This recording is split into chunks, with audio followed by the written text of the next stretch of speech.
presented by Principal, and this is the WAC Men's Basketball Tournament. And tonight it's the WAC title up for grabs as the #1 seed Grand Canyon Lopes take on the #3 seed UT Arlington Mavericks. Inside Orleans Arena, purple and white, a lot of purple, a lot of white. They plan to wreak havoc. They're Grand Canyon fans, and over 1,000 students made the trip from Phoenix to Vegas. I'm not even counting the adults. Here's how the teams got here. UT Arlington made 19 threes in the quarters, trailed by 12 at the half yesterday, but came back to beat Charleston State. The Lopes needed 28 points from Tyon Grant Foster to outlast Seattle 80-72.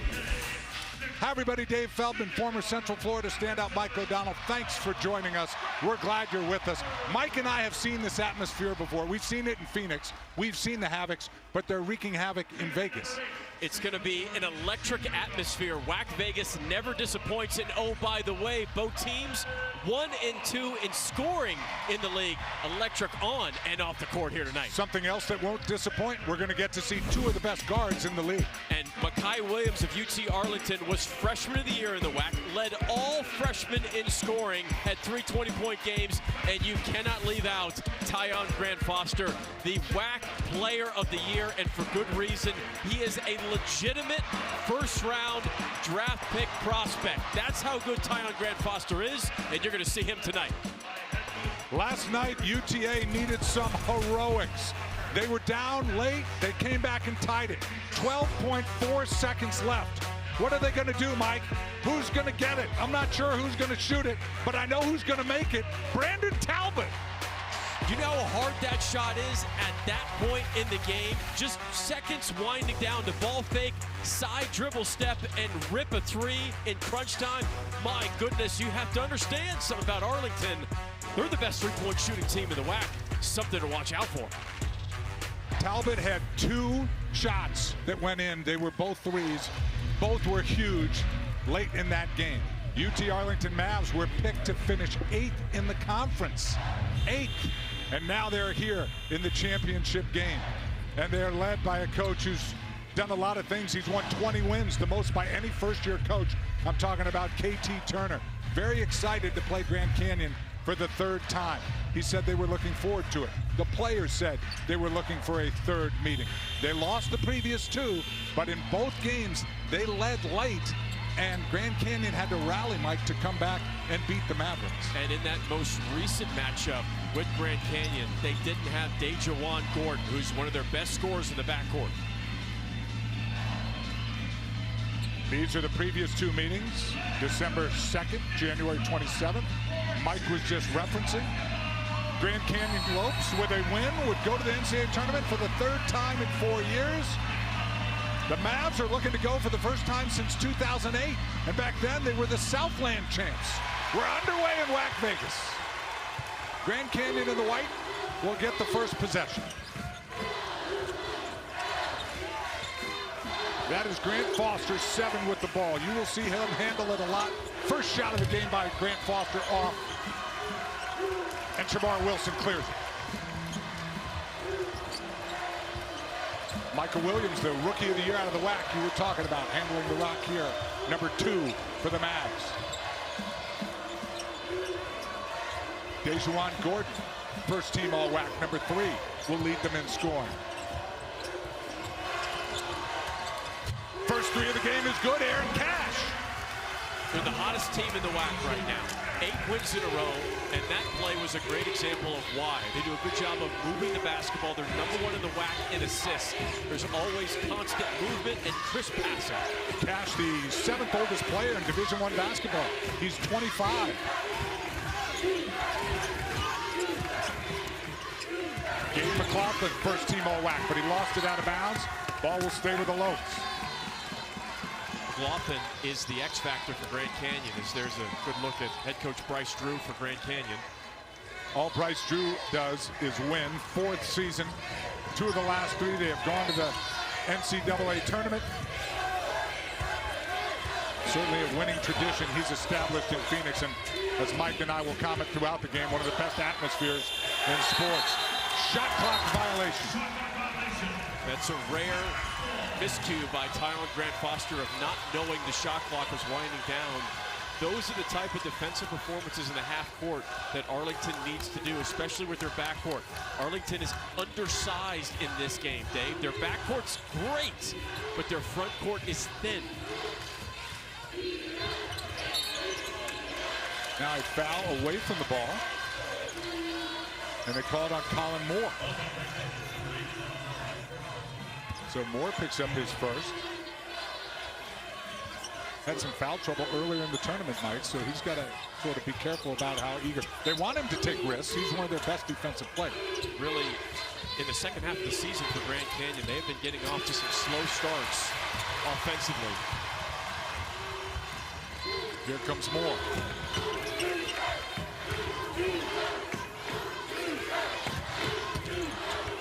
Grant Foster, great body control, does everything but goes in. That ball went down and came out. That's a great hold on his pivot foot. You can see the use of his ball fakes. He's always using shot fakes. Gordon's first shot is off. Wilson tipped it, and it was run down by Russell, but he couldn't hold on to it. So it'll be Grand Canyon ball.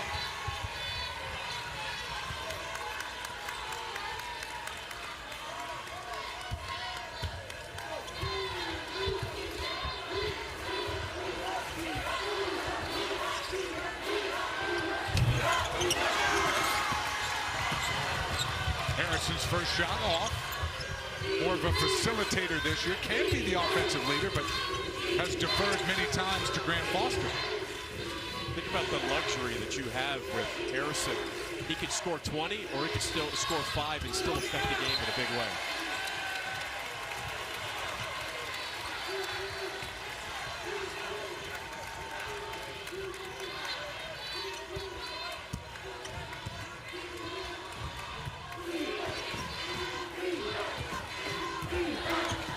We want to welcome everyone who is watching Long Beach State and UC Davis. You're at the Orleans Arena in the WAC Championship. Dave Feldman, Mike O'Donnell, and Grand Canyon, the #1 seed Lopes, and the #3 seed UT Arlington Mavs. The third meeting of these teams. Grand Canyon won the previous 2. Harrison with the lob, Moore with the finish, and the Lopes have their first lead, 4-3. We just talked about it, Dave. Ray Harrison has taken a back seat to Tyon Grant Foster from a scoring standpoint.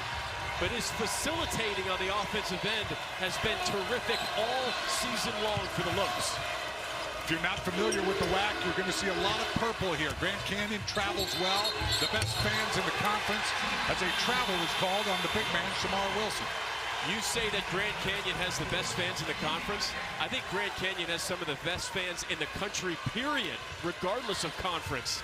I've been around a lot of wild student sections in my life, Dave. You and I have seen it firsthand. The Havocs student section for Grand Canyon, top 5 in the country, in my opinion. They camp out before the games. Harrison, Grant Foster draws the contact. And Mike, that's one of the things he does very well, get to the free throw line. It's one of the things that Tyon Grant Foster does well, and it's one of the things that Grand Canyon does elite, is get to the free throw line. They are 9th in the nation in free throw attempts per game. They shoot at least 24 free throws a game. 28 points versus Seattle yesterday in the semifinal. Made 3 threes. 9 of 18 from the field. And of course, as we say how great he is, he misses a free throw. Grant Foster is best in the WAC in fouls drawn per 40 minutes per Ken Pong. He's drawing over 6.5 fouls a game, just himself. Misses both.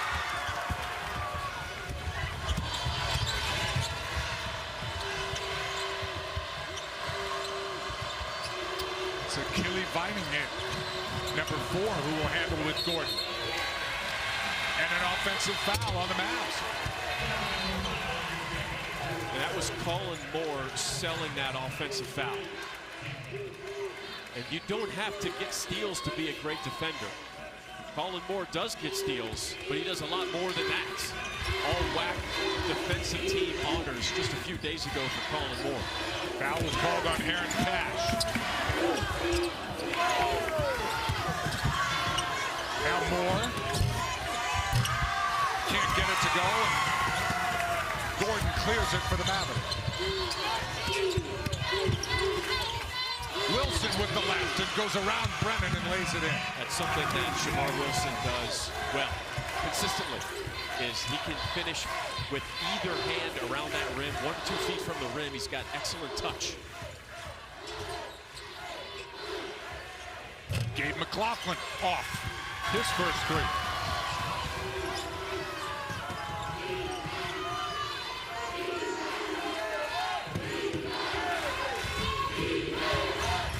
Philip Russell can shoot the three. He had 7 in the quarterfinals, but that one curls out. And that'll bring us to our first TV timeout. Fast start.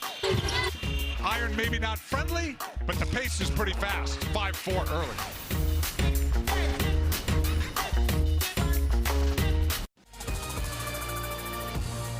ESPN's exclusive presentation of college basketball is brought to you by Principal.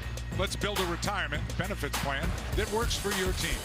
And by Hercules Tires. Ride on our strength. Visit www.herculestires.com. Any trends you've noticed? Anything early, Mike? I know you go into the analytics. It's 5-4 UT Mavs. No reason to take a deep dive, but something to pay attention to just holistically, 30,000-foot view. Grand Canyon doesn't mind slowing it down and going inside. They're actually one of the tallest teams in college basketball when you take average height from everybody on the roster. UT Arlington is one of the smallest teams in college basketball. They're actually 319th in the nation in average height. There's only 362 Division I teams. Don't be surprised if Grand Canyon turns down open looks from 3 to go inside to really try to battle that thin front court for Arlington. Grand Canyon 12-3 all time in this tournament, by the way, as the 3 is knocked down by Achille Vining. They're the best three-point shooting team in the WAC. Over 35% from 3. To finish that point, by 12-3 in WAC tournaments, their only 3 losses have come to New Mexico State, who are no longer in this conference. So a pretty good record here. Feels like a changing of the guard, and that's coming from baseline out of bounds. Not an easy 3 to make when you're stepping back into the 3 with a small dribble. Now we mentioned Harrison, who was the outstanding player of the WAC tournament a year ago. You and I were there for that. He goes inside to Brennan. Brennan made a good catch. Missed first, missed second. Got fouled, grabbing the rebound on the third. Pass hit him low. Did a good job of getting it, but just couldn't finish it. Number 3, Jason. We're going to see a lot of fouls this game, period. That's just the way that Grand Canyon plays offensively. They are fearless attacking the rim. There isn't a player on this roster that is afraid of going to the free throw line. Grant Foster missed everything. He lost control of the ball. He was coming off that stagger screen. Good defense. Moore with the steal, and then he got fouled by Philip Russell, who made the bad pass. We've seen 2 great plays from Colin Moore, who just got WAC all defensive honors a few days ago. Watch him time this up. You see his eyes, times it up perfectly, gets the deflection and the steal. And 2 fouls now on Russell, the junior from St. Louis.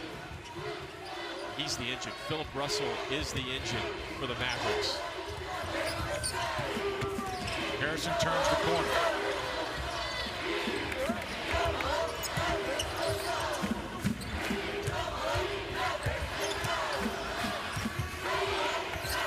Now 7 on the shot clock. Harrison shoots the 3. Another possession inside. McLaughlin missed it. Grant Foster actually kept that possession alive by tipping it over to Brennan for the offensive rebound. Moore fouled. And Vining got him. And you're right, partner. We are going to see a lot of fouls.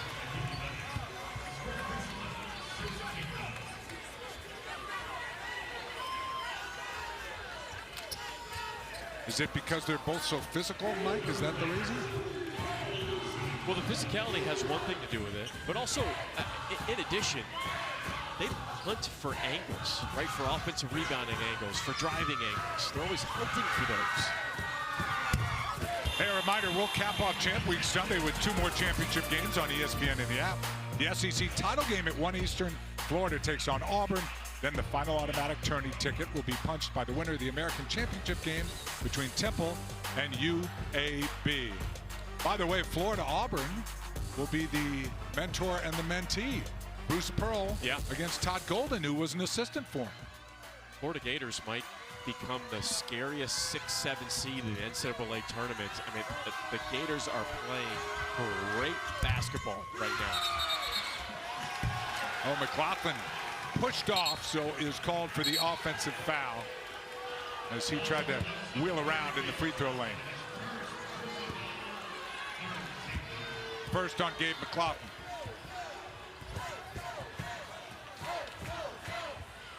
This is Dejuan Gordon with Russell playing with the 2 fouls. Wilson, the big man from downtown, misses the 3. Finding comes away with it, and he goes off the glass, and it is now 10-5 UT Arlington. That's UT Arlington's offense. When they're out of sorts on the half court, they're getting deflection steals, and they're turning defense into offense. Luke Ward way short on the 3. Bodies on the ground. Mavs are running. Binding pulls up for 3. No good. Wilson had a chance at it, and the ball goes out of bounds. And it looks like they'll keep it. Dave, I was curious in this game, would UT Arlington have the legs to keep up with Grand Canyon, considering the fact that they've had to play so many games in a row? Grand Canyon had that extra bye. But what a pass and easy lay-in and a baseline timeout. Out of bounds set design. Wow. We'll take a quick timeout. UT Arlington up 12-5, and the Mavs off to a great start at the WAC title.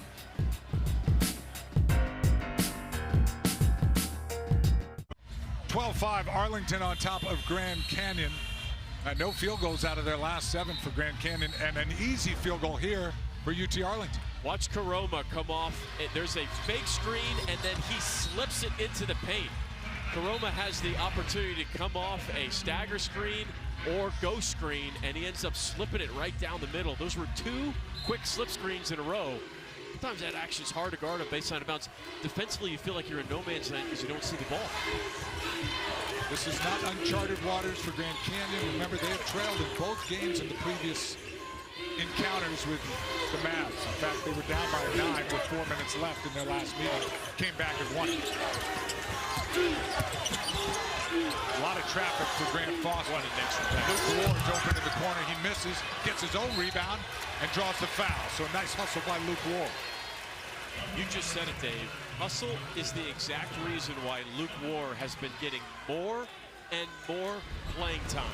As the season has progressed, his energy level has been off the charts. You can ask Coach Drew and any member of the coaching staff for Grand Canyon the reason why Luke Ward is getting more playing time. He's just out working other guys. Yeah, last 11 games, his numbers have been all up. His points, his percentage from field goals and from 3.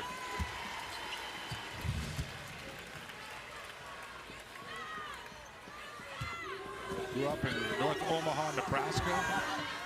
Came here when he was 1. South Sudan.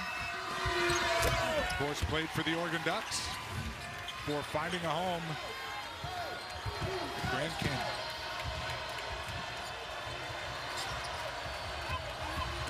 Now Russell. Oh, tough 3-pointer. Oh, my goodness. That is tough as nails. Told you, he's the engine. You did say it. 15-7 now as Blackshirt Jr. checked in for a little spark. Yeah, we got back-to-back big shot makers. We talk so much about Tyler Grant Foster and Ray Harrison, but Devon Blackshirt coming back from an injury, starting to find his rhythm. Watch this from Philip Russell. Missed 5 conference games. Behind the back, step back, dribble into a 3. He shoots over 37% from three. UT Arlington is the best three-point shooting team in the WAC. Three-point field goal percentage defense is going to be a huge stat to follow for Grand Canyon defensively tonight. And you mentioned Blackshear being so good. Entered last season as the WAC preseason player of the year, but tore his ACL. Only played 12 games. And there he is hustling on the floor. Does that look like a player who's worried about his minutes? No, Plays like it doesn't. The courageous humility that Javon Blackshear has shown this season, coming off the bench and accepting a different role, a lesser role. If you're not all in, a player like that, who was a preseason player of the year, just over a year ago, you're all in. You have totally committed to team first mentality. I applaud the effort. Not dissimilar to Harrison, who's taken a different role. And I asked him about that, Mike, and shoot around, he said, it's like figuring out a puzzle. I just had to figure out how the pieces fit in. It was really interesting after their win yesterday in the media room after the semis. You know, he had some media members asking Tyon Grant Foster about his story. He's got an incredible story, and it's been told a bunch of times. But Tyon Grant Foster said, look, I don't want to talk about me anymore. I really don't. Right. I'm not here without my teammates. We see that kind of maturity from every player on this Grand Canyon team. That foul was called on Aaron Cash. It's his second. Blackshear back to the free throw line. And Russell will have a seat. And Makai Williams, the freshman, will come back in.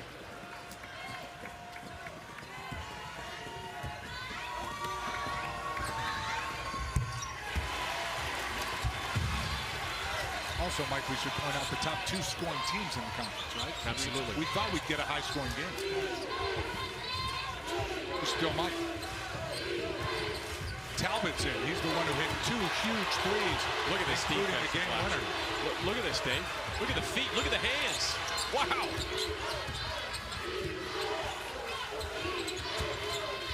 Williams pushed and hit Moore in the face, and I bet you they're going to look at that. Yeah, they're going to review it right now. Yeah. They're sending. He got by him and pushed him from behind.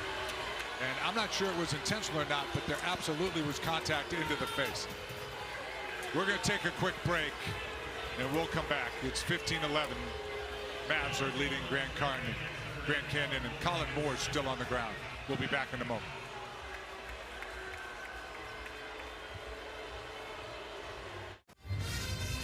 They're looking at Colin Moore. Appears to be okay, smiling. 15-11. Mavs over Grand Canyon. All right, walk us through what happened here, Mike. So you'll see Colin Moore on the closeout. High hand closeout, and then watch the left arm. Gets hit in the face. That is a non-basketball play from Makai Williams. So what's going to most likely happen here is that the call that was made on the floor was a foul on Colin Moore. You can't go back and re-referee that foul call. So the foul on Moore will stay. But there's a really good chance that Williams is going to get a flagrant one here with the unnecessary hit to the face of Moore. I was surprised they called the foul on the floor on Moore. I guess there was some contact there before the shot. There's light contact with the body. We're going to get an explanation yes, right we now. Are.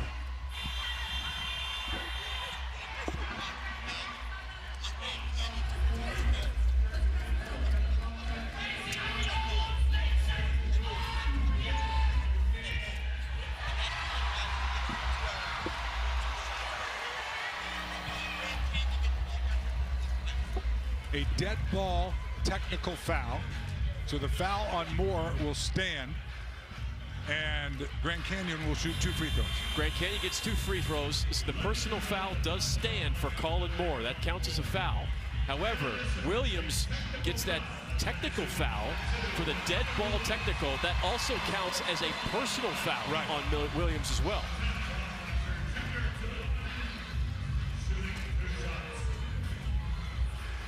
So Javon Blackshear Jr. gets to shoot 2.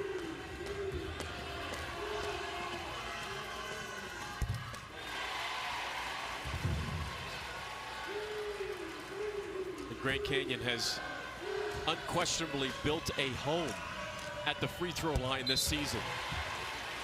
6th in the nation in free throws made per game. They make 18 free throws a game. And Grand Canyon will get the ball, even though the foul was called on Colin Moore. Because of the dead ball technical. Right. Yep.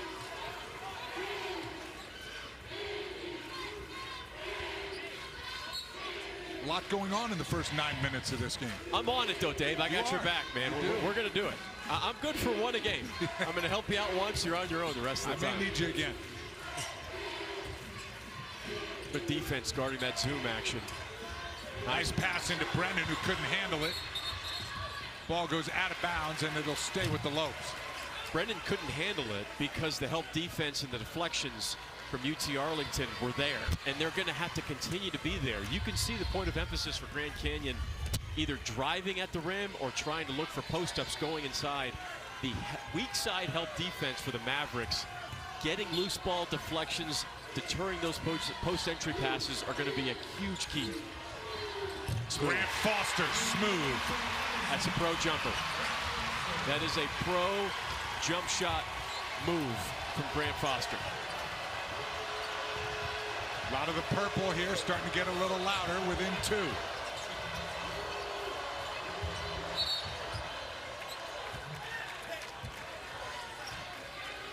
Now we have another foul away from the ball. Stagger screen, 1 screen, 2 screens. Watch Grant Foster curl into the shot. He's got a great energy transfer, ultra smooth. We've had some good baseline out of bounds execution by both teams in this game. You can have your dunks, Dave Feldman. I'll take baseline out of bounds execution. Another stagger screen. That's defended well by Blackshear. Chased it. Now Talbot trying to go inside to Wilson. Talbot defended well by Brennan. Goes up over him with the left. You'd call that good defense, better offense. Yeah. That touch with the left hand, that's one of his best things that he does. Really smooth. That was about 6 feet away from the rim too, Dave. That's tough.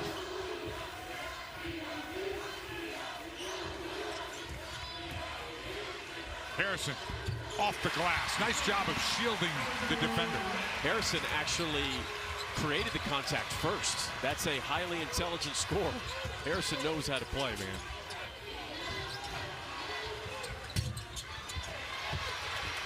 Brennan with a big rebound. Grand Canyon trying to take the lead. This feels like rhythm and tempo in Grand Canyon's favor right now. Backdoor, and Luke Moore is open for the dunk.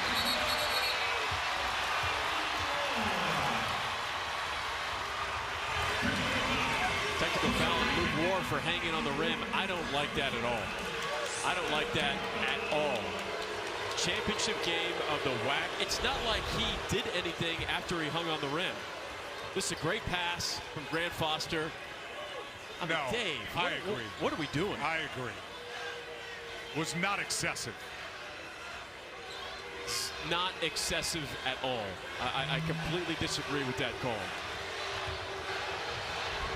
Another great pass from Grant Foster, though. You saw the ball fakes.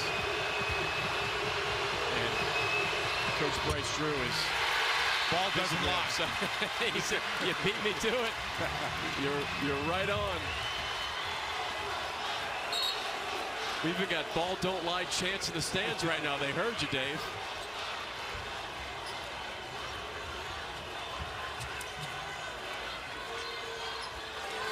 Okay, so the Lopes up 19-17 on the lukewarm flush.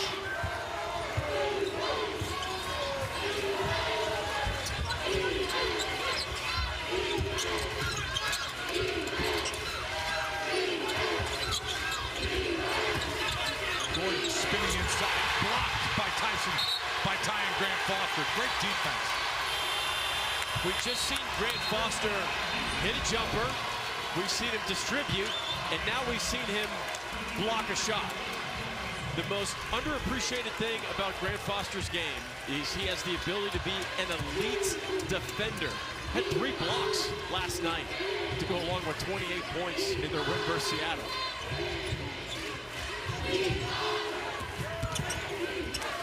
Harrison, a little gets it back. Grant Foster all the way. He is just so smooth. There you go. He's elite at finding the right driving angle. And Mikey never seems out of control. And he's got good feel. Yeah, his tempo and pace, very, very good.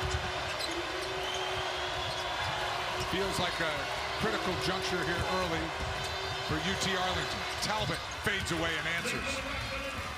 The Mavericks guards and their backcourt continue to make tough shot after tough shot. They've done that consistently during this 8-game winning streak. Grant Foster with a little heat check. That's no good. Brennan gets it back. Blackshear Jr. open and buries it.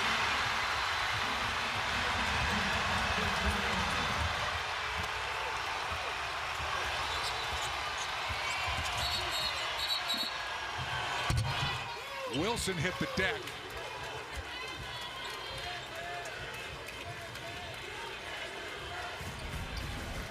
Is there anything that Grant Foster can't do? Keeps the play alive, gets the deflection, won't show up in the stat sheet. Brennan gets the steal and immediately finds Blackshear open at the top of the key for three. Those simple high IQ plays from the front court from Grand Canyon are something that goes underappreciated. Right, that quick pass out, there's no wasted time.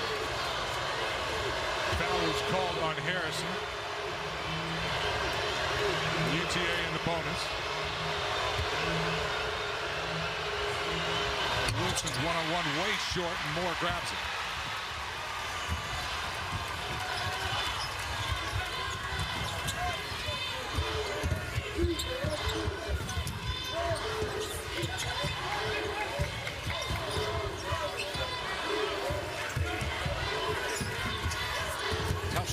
Screen by McLaughlin, and Harrison misses. Brennan tips it, loses it, and it'll be UT Arlington ball. That was a good switch by Talbot. Brandon Talbot of UT Arlington, number 5, did a nice job of switching out to Harrison quickly and late in the shot clock. Sterling Gaston Chapman in, number 23, was ejected in the semifinal with a flagrant shot to the lower body. Russell did that move once before, it still works. He's got one of the best step-back jumpers in the WAC. Dave, I'm telling you right now, that move is almost impossible to guard. Blackshear for 3. Too strong. Wilson grabs the rebound.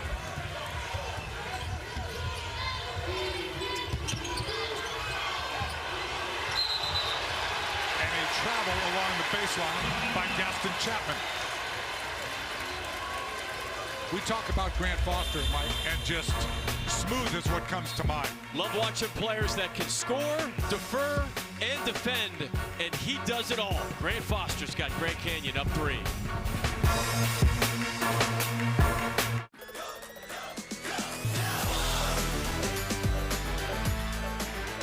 We have you covered on Selection Sunday once again. All starts at 6 Eastern, 3 Pacific, with SportsCenter on ESPN, Reese and the college basketball crew. Look at the men's field of 68 as the brackets are announced, and followed by bracketology with breakdowns of each region. At 8, the women's field of 68 is revealed with bracketology and a complete breakdown immediately following. Tickets punched today. Anything jump out at you, Mike? When you look at this list? Well, New Mexico 100% played themselves into the NCAA tournament with their back-to-back wins in the Mountain West. And obviously UConn looks like one of the best teams in the country. Oregon, big Played win, going dancing. Yeah. Yep. The Iowa State blew out Houston. Absolutely annihilated Houston. There's a good chance that Iowa State is going to be competing on Sunday for a 1 seed. That's how good their resume is, and that's how good they're looking right now. You weren't ready for that Big 12 hot take. You really weren't. Well, I wasn't ready for you to tell me they were going to be a 1 seed. They're going to be in the conversation for that last 1 seed. That's the beauty. There's like 5 teams that are going to be in that. I mean, it's really, Purdue and UConn. That's 1 and 2. Really flip a coin for that. Purdue has the best resume. UConn looks like the best team right now. Luke Ward from downtown.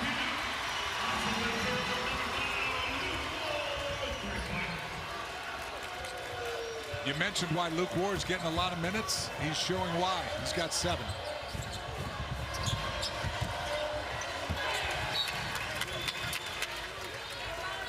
Grant Foster could be an elite defender if he wanted to.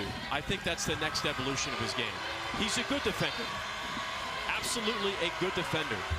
But he has the ability to be an elite defender. He can switch out and guard positions 1 through 4.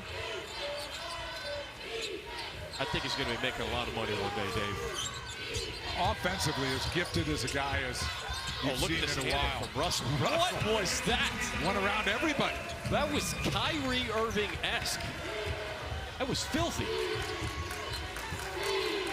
Cuts the Lopes lead to 4. Foster inside, switches to the left, misses it, but draws the foul. My good friend Fran Fraschilla would call this a little PhD, little proper hand development.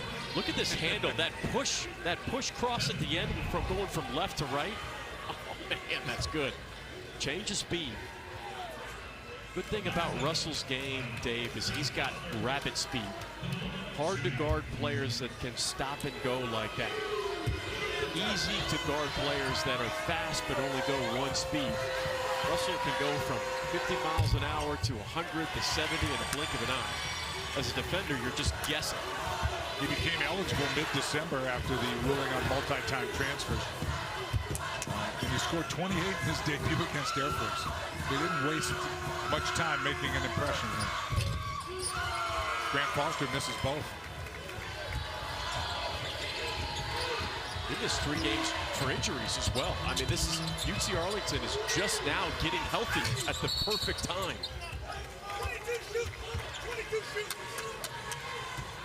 And a foul underneath after the jump shot was way off. Luke Ward picks up the foul. 2 on Ward now. So Wilson goes to the free throw line.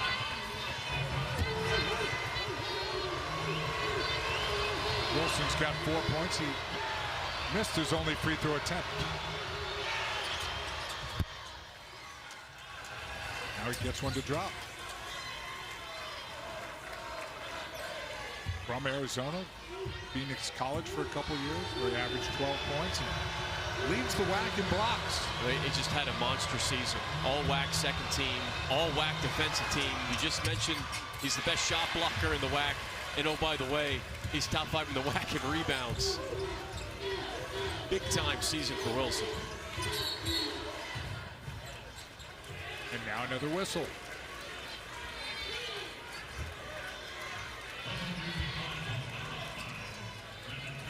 Talbot gets called. Do you feel it's a little choppy with a lot of fouls being called every second? Well, that's why it's so hard to play against Grand Canyon. Every game is choppy when you play against Grand Canyon. They're always at the free throw line. Top 10 in the country in free throw attempts per game. It's what they do. It's part of their fabric of their offense. That's the 13th free throw they've attempted. They've made 7. They're one of those rare teams that can find rhythm in slow and gritty games offensively. And most teams like UT Arlington, they need rhythm. They need tempo to get threes, to get fast break points. They're a smaller team, so they rely on their backcourt.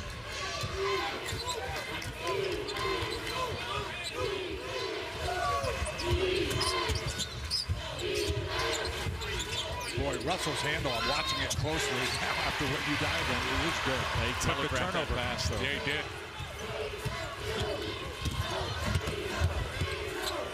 Moore kicks it back out. Great catch by Grant Foster. You feel like he may have altered it just too much on that. It was like a quadruple pump. Wilson, the turnover.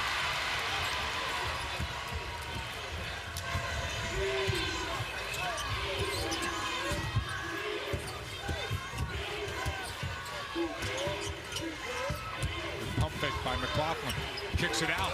Luke War for another one. Luke War again.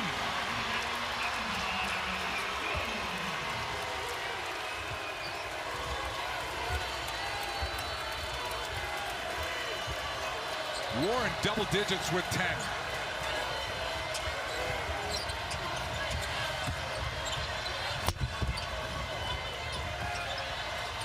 Cash is open, no good. McLaughlin got that rebound without ever jumping.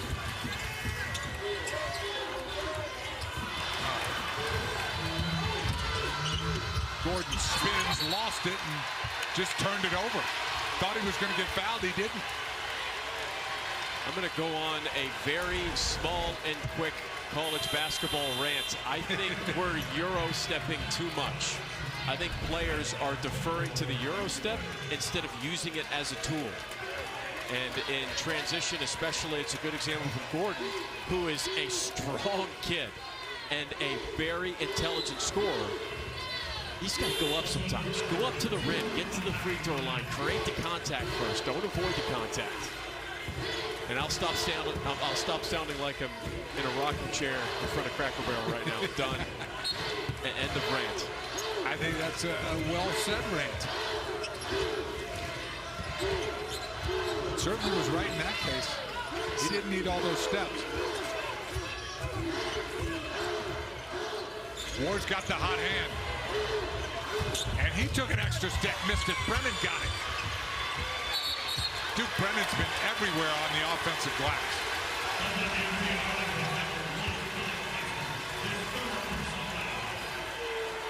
So if there's been an offensive rebound, Mike, not that Duke Brennan's grabbed everyone, but his hands have been on the ball every time. And Duke Brennan has a chance to be a phenomenal rim protector for Grand Canyon. Sophomore, Arizona State transfer. That's the third foul on Philip Russell.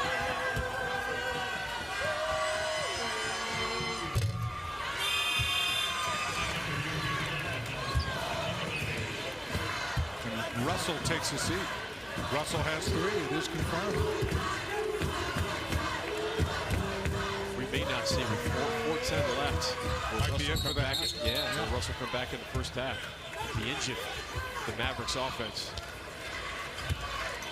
I mean, with his style, can you play that effectively with 3 fouls? Well, that's the one good thing about UT Arlington, though, is you may not have to, because their backcourt is, they got so much talent from a guard perspective. They have essentially 4 point guards on the floor that are interchangeable.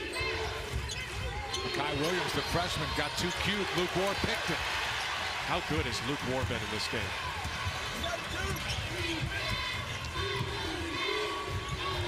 Grant Foster a little careless with the pass.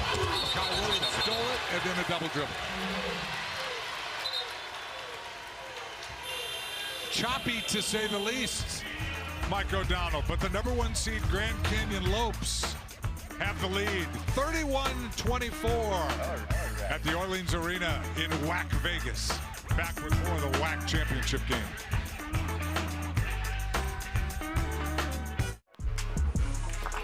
Time now for tonight's Expert Moves, brought to you by Principal. And none other than Philip Russell, the maestro of UT Arlington, the Mavericks. He's got rabbit speed, fast to slow, slow to fast, and a filthy handle. We've seen him do a little bit everything tonight. He's had a couple step-back jumpers that have looked elite. 7 points, 3 assists. Just got that 3rd foul, though. We probably won't see him the rest of this first half. Speed is something fun to watch. You had mentioned from the top that their guards were that good. We haven't seen much from Gordon tonight. So, I mean, he's been playing, but has not been really effective in the scoring. He's got 0 points so far, and he's a guy that the Mavs rely on to give him some points. They had a monster double-double in their win over Tarleton State. 16 points, 11 rebounds. He's one of the best rebounding guards in the WAC.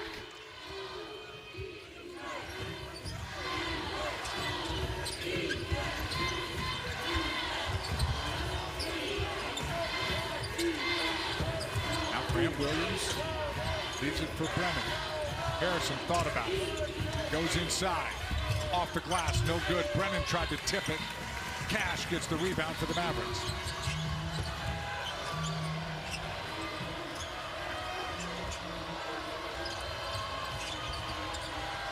Good defense from Grant Foster there. Trying to go inside. Yep, they finally do. Wilson going against Brennan, kicks it back out. Binding now, back to Wilson, floater's good. Wilson's touch is off the charts. That's his third little floater shot that he's made in this game. Blackshear Jr., no good.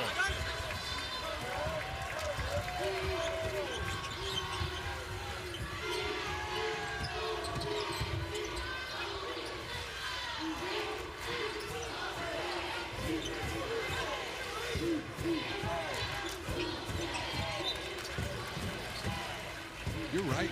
Grant Foster does play very good defense. He can get a hand on every ball. Yeah, and that's what NBA scouts are going to look for. You know about the offensive game. He's smooth coming off screens. He's very intelligent moving without the basketball. He does a good job of scanning while he spaces on the offensive end, but he's an excellent shot blocker. And you see him guarding smaller, quicker guards, using his feet, his hands, his intelligence. He's the real deal.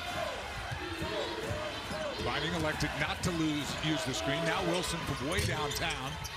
No good. Gordon grabs the rebound, got fouled before he went up. So DeJuan Gordon will go to the free throw line and shoot 2. You called him out, Dave. DeJuan Gordon needed to do something in this game. Scoreless, has 6 rebounds though.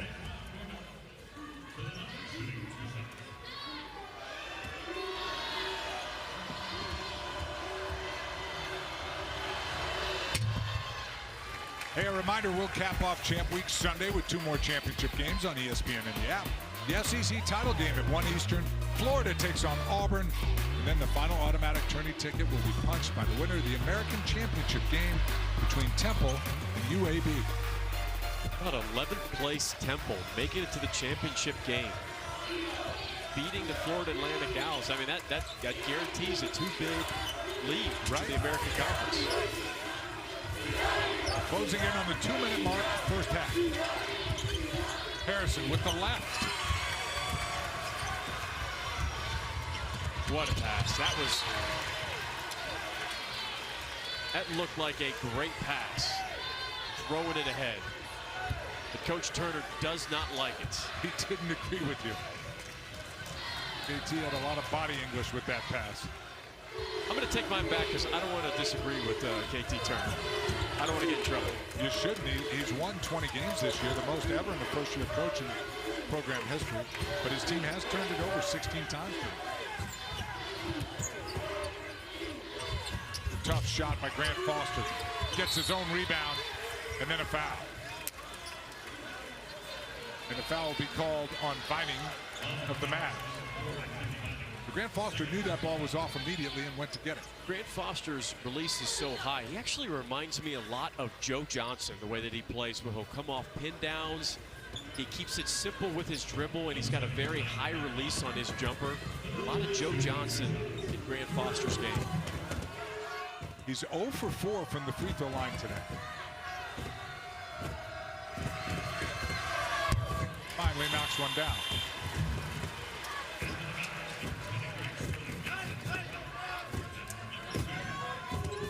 Gaston Chapman comes back in. Kai Williams is in. And the lead is 4 for Grand Canyon as Foster will get one more.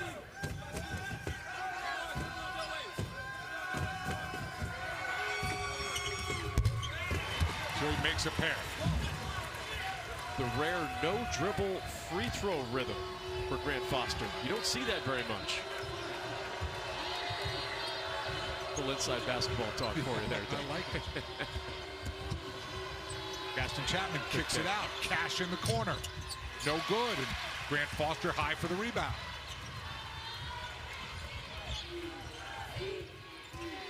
Grant Foster finds a seam, turns around, and turnaround couple. You talked about Russell being indefensible. How do you stop that? They can't.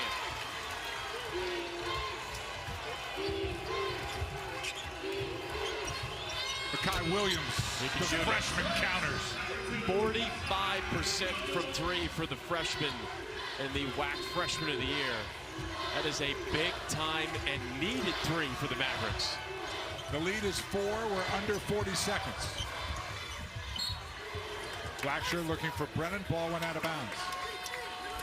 Grant Foster waited for the perfect angle on this drive. He gets double teamed, spins away, keeps his pivot foot and balance for that touch mid-range jumper. You know where they're going. That's defended well by Gaston Chapman.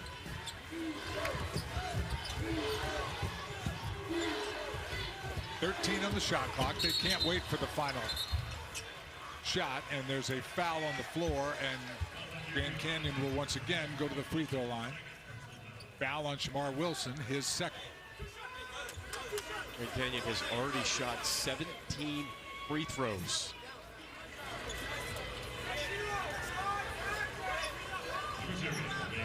Arlington, meanwhile, has 16 turnovers and 14 fouls.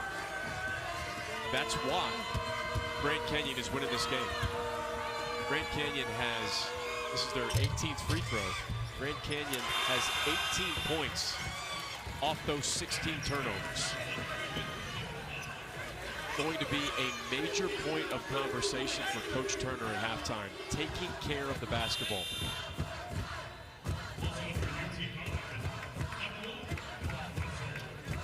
So Russell comes back in with the fouls.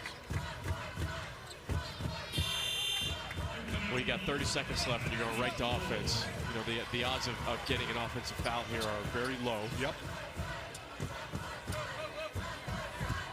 And he's aware that he has 3.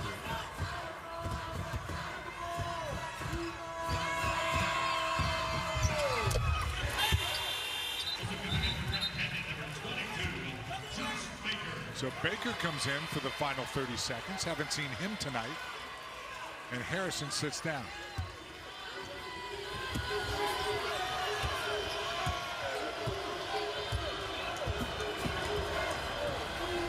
Grand Canyon's going to take a lead into the half. They've trailed in their previous 2 games against the Mavs.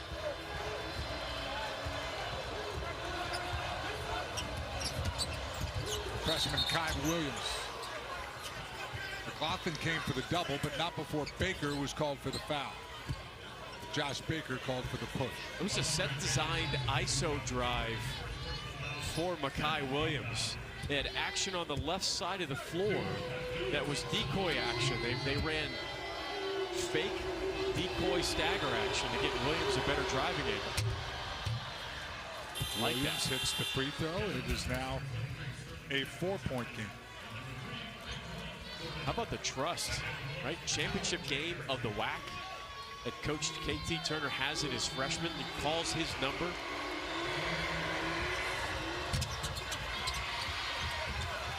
Bodies on the ground, 7 seconds left. Harrison's got to shoot it. He does. It's off.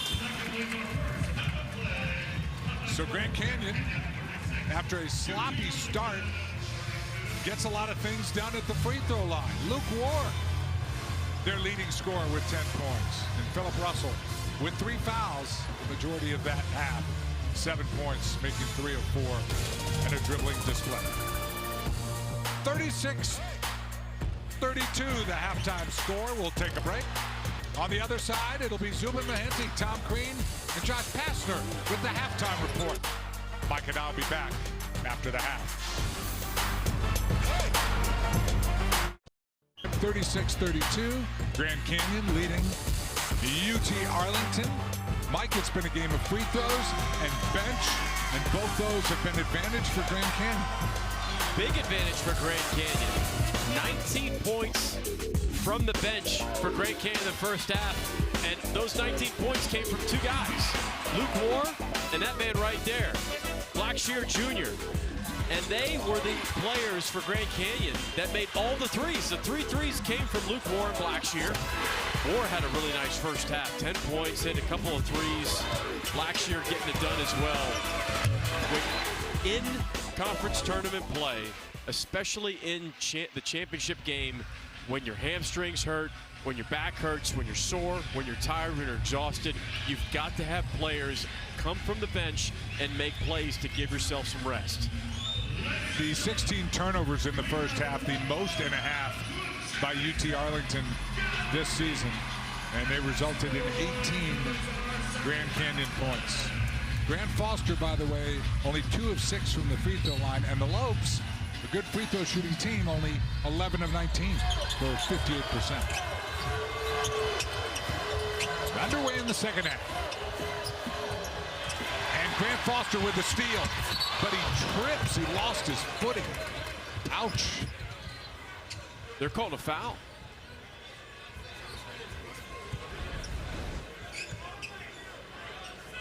I don't think Grant Foster tripped on, that looked like he tripped himself. I don't think he did either.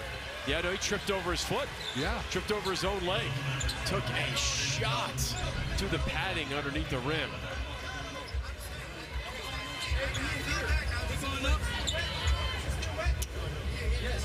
I don't think their feet ever touched. No, they didn't. No. They didn't. That was Grant Foster actually tripping over his own leg. Quite a bizarre sequence. You really don't see that very often. Here's another look. Does his right foot graze Gordon's leg just a little bit? Maybe that may have thrown off his timing and rhythm on his gait. Interesting. They didn't call it on the shot. It was on the floor. Grant Foster had to leave the game, and now he'll come back in at the next dead ball. Harrison is fouled. That one does count, and he'll go to the free throw line.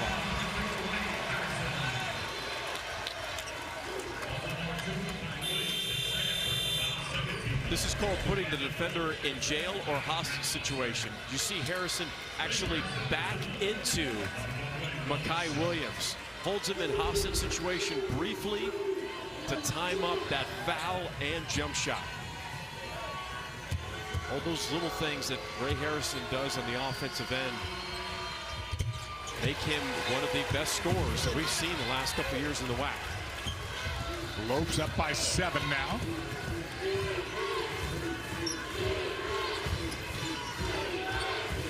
And we'll see if UT Arlington can get sort of a flow. They've been sort of held differently and slower pace by this tempo that Grand Canyon is sort of pushing to see. Some of the best offense for UT Arlington has been getting the ball in the post, specifically the mid post to Wilson, who's operated nicely in ISO. Foul was called on Colin Moore, so he now has 3 as Cash shoots from the corner, no good, and Grant Foster grabs the rebound.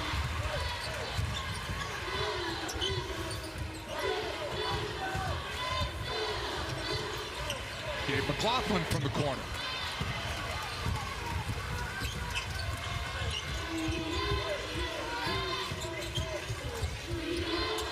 Russell pulls it back out. Remember, he's playing with the 3 fouls. And Harrison thought about stealing, got to it too late, and reached in, and he fouled Makai Williams.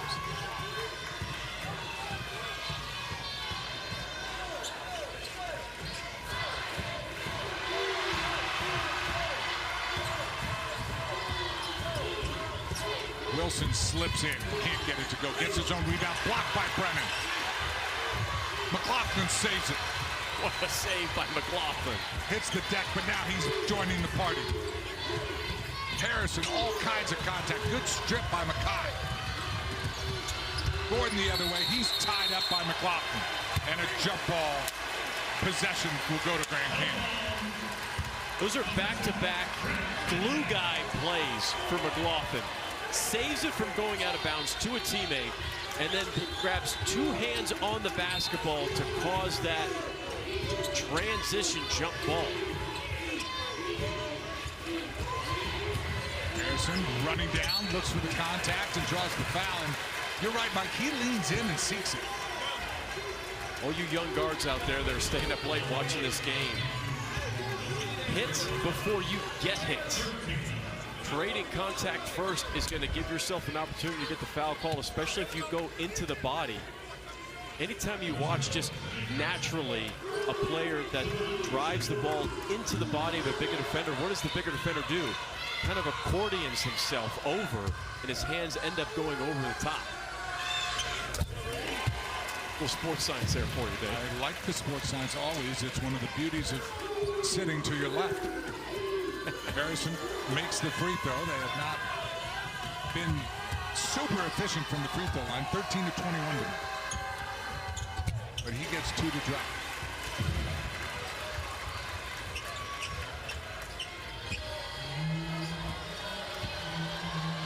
Most teams would be happy if they shot 22 free throws for the game.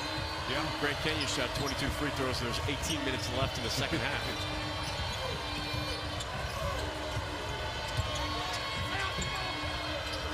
Corner jumper, Gordon is good.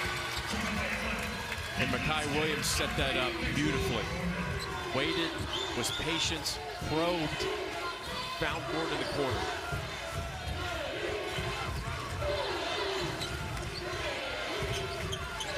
UTA must be wondering, this has a very different feel from their semifinal last night against Tarleton State when both teams were raining threes.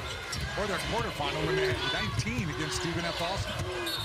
Oh, Foster got hit on the arm, almost made it count anyway, and he'll go back to the free throw line and shoot 2. Watch Mekhi Williams probe, and then you get the little screen from Russell. Just enough to get Gordon open. UT Arlington is the best three-point shooting team in the WAC.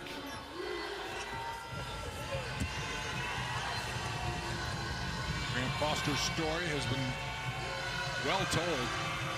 Missed 2 full seasons of basketball after being found in bad condition, suffered a medical situation in the locker room at halftime of the DePaul opener. And missed almost 2 full seasons. Started at Kansas City, Indian Hills Community College in Iowa, then Kansas, was at DePaul. Now has found a home, a good fit at Grand Canyon. Our NBA scouts yesterday watching his performance where he dropped 28 points, 6 rebounds, 2 assists, 2 steals, and 3 blocks in 39 minutes. And there is another blow-by from Russell. That speed is tough. Lead is cut to 6.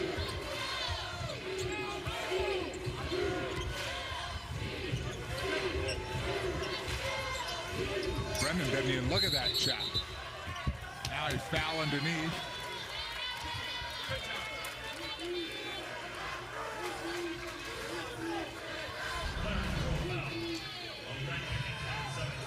That speed and then the finish with the right hand. He saw the lane open on the left side of the floor, looked it off briefly, and then exploded. Change of speed, slow to fast. 2 fouls on Grant Foster.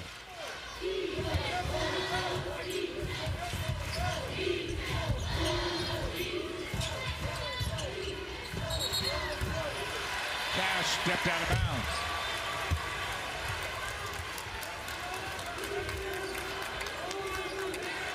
One of those games where you can't really get even more than 2 minutes of action without a whistle. Either a foul or a turnover or an infraction. And most of it is fouls, and UT Arlington turned it over way too much in the first half. Good double team here. Brennan left wide open by design. Finds the handle, goes to the hoop, and draws the foul. Just said something there, Dave, that is really the next evolution of Grand Canyon's offense. Not to look too far ahead, you know, we're going into next season, but Duke Brennan, he needs to be ready to shoot that. 6'10", and when you've got guards around you that are always attacking and moving and kicking it and drawing double teams, if he's consistent from the three-point line and he's confident from the three-point line, think of all the driving lanes that opens up for the backcourt of Grand Canyon. I mean, as it is now, he does not even look for that three. No, he's not comfortable yet. You look at his form on the free throw line. Buck's right hand, his left hand. He's got good backspin. The form is there. Yeah.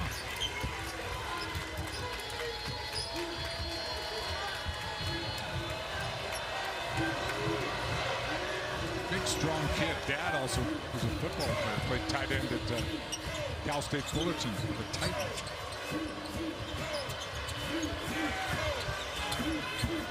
Grant Foster got another deflection defensively. We're going to... Well, that's going to be the third foul on Grant Foster. They could have called that offensive. I thought they were going to call that offensive.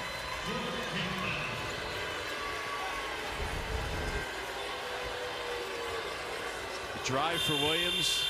Oh, you know what that is for me? Play on. No call. No call. Yeah. I don't think that warranted enough. I saw the left arm push off for Williams, but for me, you know, the way the game is being called, I get it. There's a lot of fouls. That's play on. Got to have a little flow in this game. So Foster sits with the 3 fouls. Kai Williams lost it. It'll stay to the Mavericks.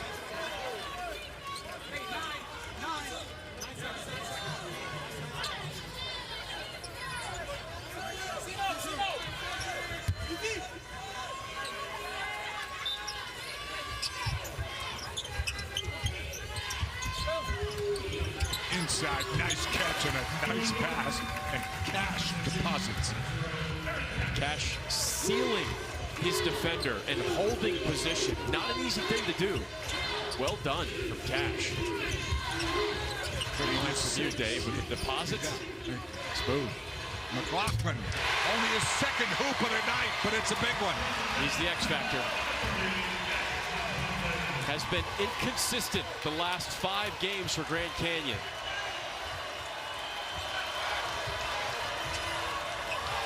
The Grand Canyon fan base and the Havocs just looking for a reason to get excited.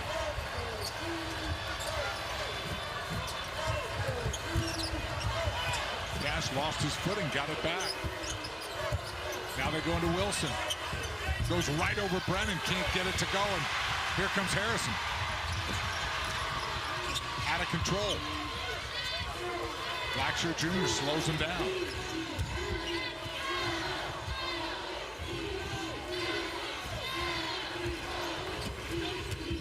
Harrison off the curl. Got it.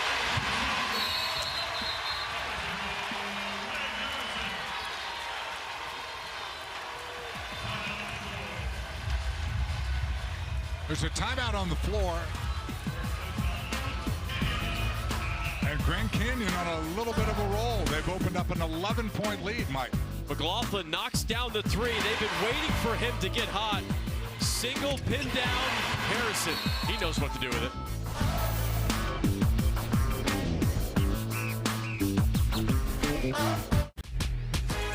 Here's our next ABC NBA Sunday Showcase doubleheader. KD and Devin Booker and the Suns take on Giannis and the Bucks at 1 Eastern. Then the Mavs hope to have Luka Doncic back when they host Nikola Jokic and the Nuggets. Coverage begins with NBA Countdown at 12:30 Eastern, 9:30. I love Jokic and the Nuggets. You like the Joker? I mean, Yeah. You would go crazy with him because your numbers, your analytics. I'd like you to break down his touches. Yeah, but just the Nuggets offense and the fact that it flows through him so consistently. They run some elite action. I mean, he's must-see TV. He still doesn't get talked about enough. 11-point, the biggest lead for Grand Canyon.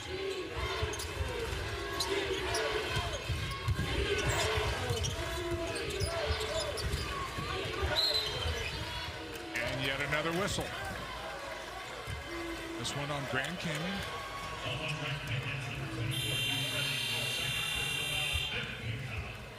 We'll take a quick break.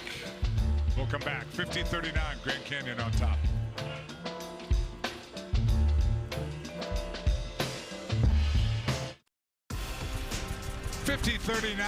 GCU leading UTA, and when you turn it over 19 times like UTA has, Mike, it will lead to some things. Grand Canyon has scored 20 5 points off those 19 turnovers. In contrast, UT Arlington only has 2. That's right, 2 points off of Grand Canyon's 7 turnovers. Capitalizing on the Mavericks' mistakes has been one of the key elements of this lead for Grand Canyon.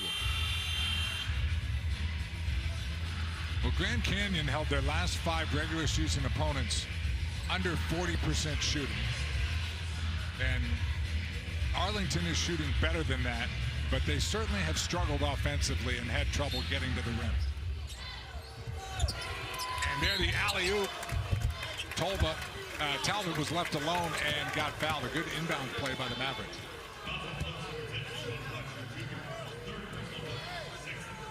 Blackshear picks up the foul. Talbot will shoot 2 on the tip. Talbot hit 2 huge threes yesterday in the semifinal win over Tarleton State. He hit the second biggest shot of WAC Vegas. Yeah. Only outdone by the buzzer beater for Stephen F. Austin. Right.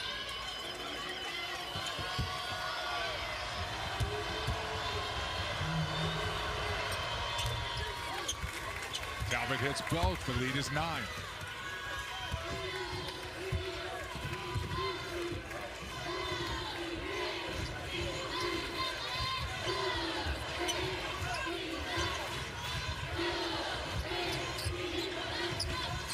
McLaughlin was trying to post up, but Harrison couldn't get it to him. Instead, he shoots it himself.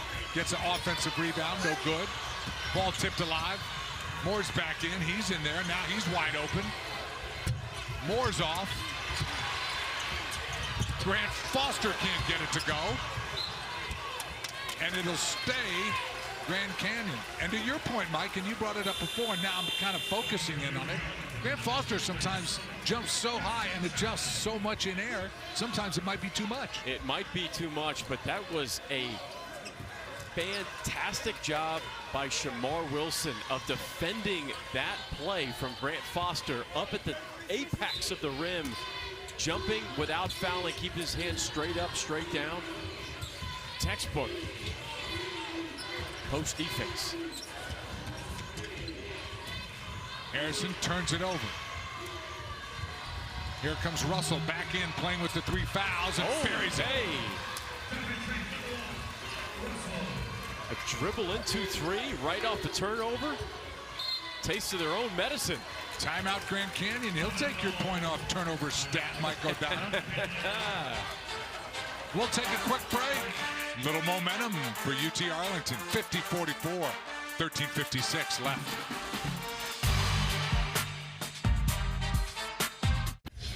Little momentum heading for UT Arlington. 50-44, Grand Canyon on top.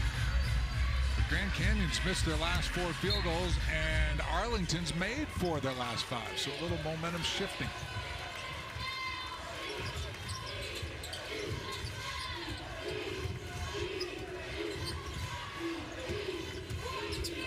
McLaughlin almost had it stolen, now does.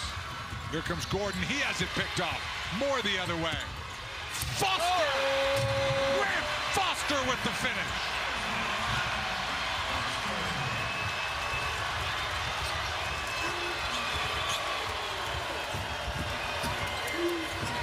And that got a lot of purple people excited. Russell's long 3, no. Got his own rebound.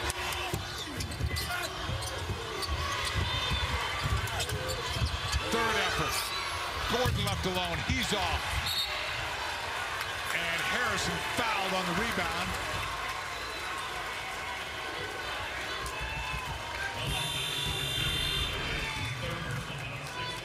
This was an awkward possession that ended beautifully for Grant Foster. Just a little sample of the athleticism from the WAC Player of the Year. You know, they don't keep this stat, but if they did, and you did a deep dive on it, Grant Foster might lead the league in double pump in-air moves. Right. Would you agree? Right. Yeah. That he can finish those. Yeah, he can. He's up there a long time. Yeah, you've got time. Right. You and I wouldn't know what that's like. I certainly wouldn't.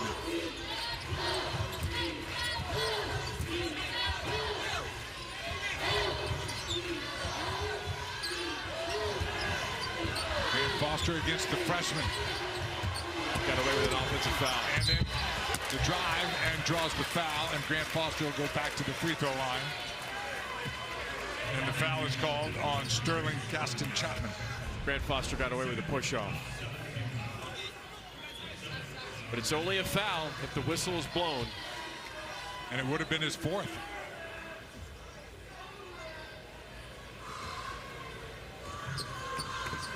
There isn't a player in the WAC that draws more fouls than Tyon Grant Foster. Just by himself, he's drawing over 6.5 fouls per 40 minutes. So think of this, Mike. The Mavs Struggle from the free throw line. have shot 10 free throws. Grant Foster has shot 9 himself. He's missed 5. Yeah. Yeah, 4 for 9. But after this free throw right here, he will have shot as many as the entire UTA team. That's the way that they play.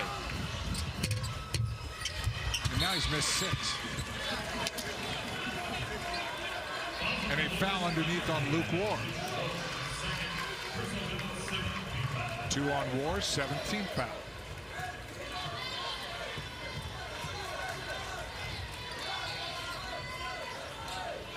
What's the saying? Got a Snickers? Going to be a while? Yeah, I mean they're calling it really tight.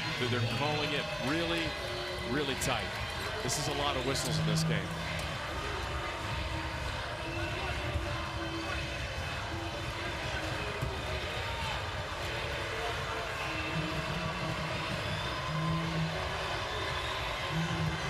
Jamar Wilson's 1 of 3 from the line. Now 2 of 4.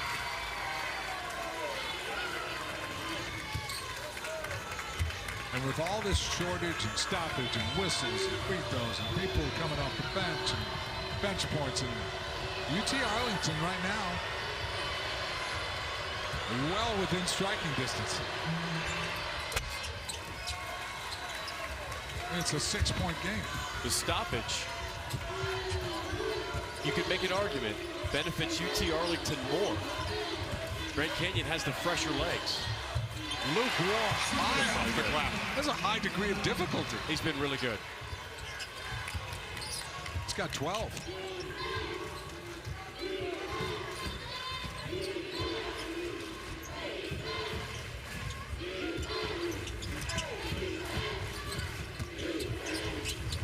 Russell leans in off the glass, no good.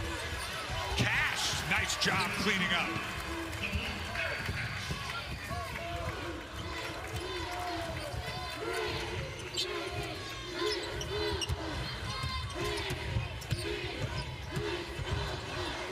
Luke Ward was hot in the first half. Can't get that one to go. No hoop. They'll call offensive basket interference on Gabe McLaughlin. We'll take a break.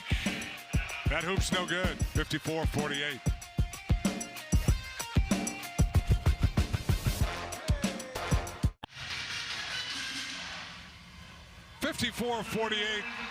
The Lope fans, the Havocs, getting ready. A couple guys without shirts. And Tyon Grant Foster, not the most efficient today, but he is getting it done. Grant Foster would have 20 points tonight if he would just make more free throws. That's the only bad part about his game in this performance tonight, is that he struggled from the free throw line, because we've seen him do everything. Mid-range, knocking down contested jumpers, getting to the free throw line. Big time show of athleticism. He's been doing that all season long. He's 23rd in KenPom's overall player rating. So top 25 in the country in terms of efficiency on the offensive side of the floor. You can see averaging just over 19 points a game for the season, averaging 23 in his last 6. Hurts you in so many different ways. I think my favorite parts of his game, though, is when he becomes a willing passer. Grand Canyon becomes a better team because of how much focus he's going to receive from a scouting report standpoint. Grand Canyon wins this game and plays the NCAA tournament. You know, that's going to be the bullseye. That's the focus of every NCAA tournament team that's going to be matched up with Grand Canyon. Slow down Tyon Grant Foster. Boy, Michael Williams has a really fast first step, but he couldn't get it to go. He's fearless.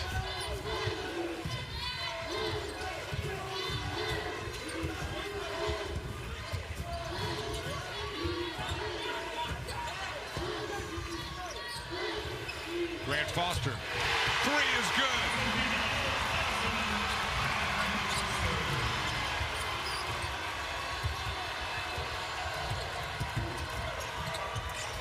Williams stuck inside.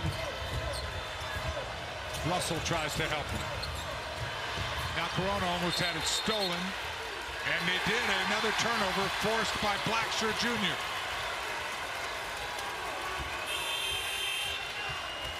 This is called get action from Tyon Grant Foster. Throw it, get it right back. It acts as a dribble handoff and almost moving screen at the same time. Very popular in the NBA game. Throw it, get it right back. Why it's good action? Anytime a player throws a pass, you're taught as a defender to step towards the basketball and back. It's called jumping to the ball. So you automatically create a little separation. Is he an NBA player in your mind? Absolutely. Yes. He'll get some. He will 100% get two-way contract look.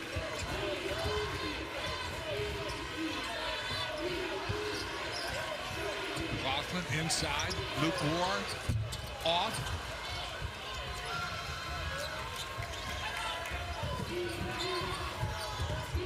And Karoma caught it on the baseline, kicked it out. Oh, nice spinning shot by Achille Viney. Lead back to 7.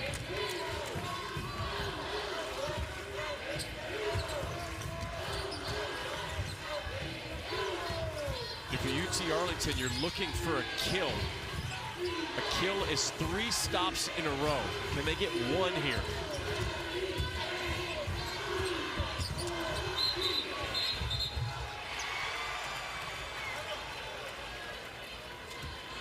The answer is no. If you're going to foul Grant Foster, that's not going to be under Mike O'Donnell's stat category of stop. Grant Foster doesn't have something initially, pulls it back out, analyzes a new driving angle.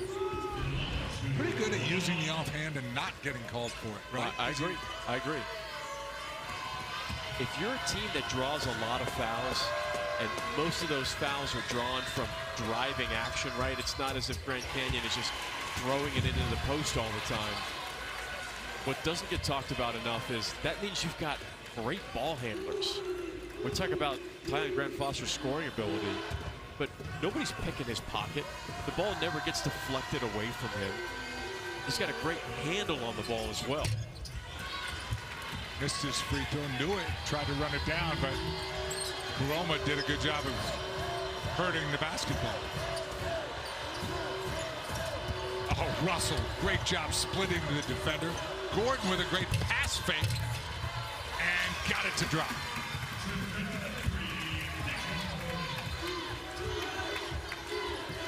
Kind of an underused play, the great pass fake, which freed up Gordon for the shot.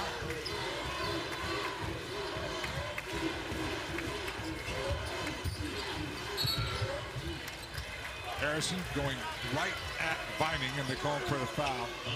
Mike, I like this play here, the pass fake. Boom. Love it. Ball fakes are great in 2 areas: transition and when you're closing out.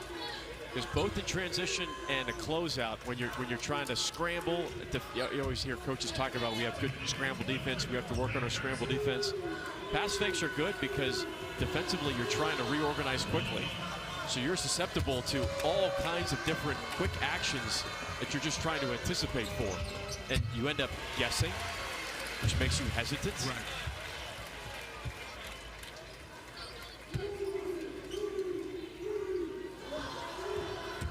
Not to beat the dead free throw drum, but this would be the 32nd free throw attempt by Grand Canyon. You heard me right, 32. If this is your first time ever watching a college basketball game, that's a whole lot of free throws.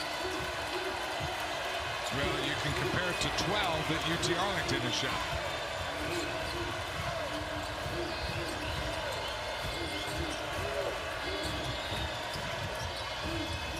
Russell, nice lead, but Cash was met at the rim, and they call a foul. I think Karoma actually was the one who got hit. That was on Grant Foster. That's his fourth. That's a huge play. Oh, that's a lot of ball there, too. Colin Moore is going to come in for Grant Foster.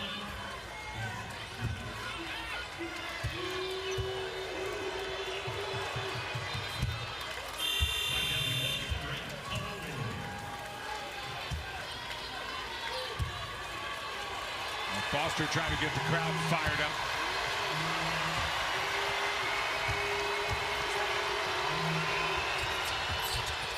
You have to play a game if you're Coach Drew.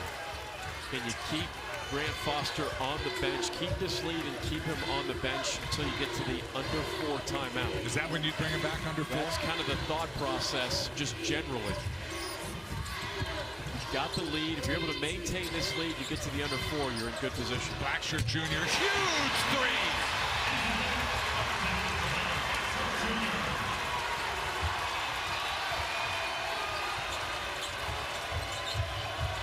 That's a nice answer when your best player just went to the bench with 4 fouls.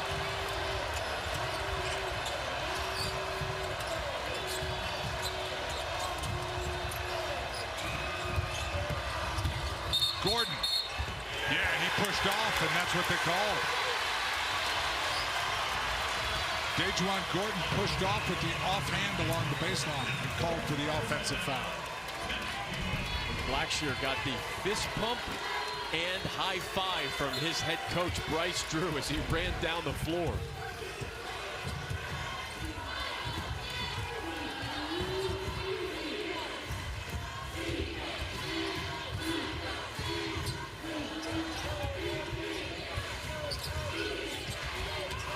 Over dribbled. Harrison over dribbled.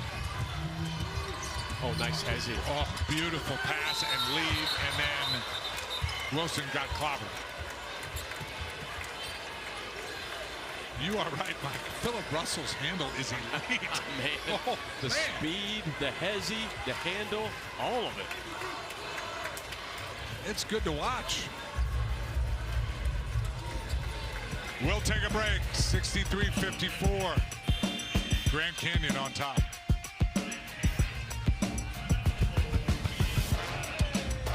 This presentation of college basketball is brought to you by Principal. Let's build a retirement and benefits plan that works for your team. And by Hercules Tires. Ride on our strength. Visit www.herculestires.com. 63-54, the #1 seed Grand Canyon Lopes leading the UT Arlington Mavs. Right before the break, Shamar Wilson got the ball down low, made a nice pump fake, and then took on a very large passenger in Gabe McLaughlin. That's a strong man. McLaughlin is a, looks like a fullback.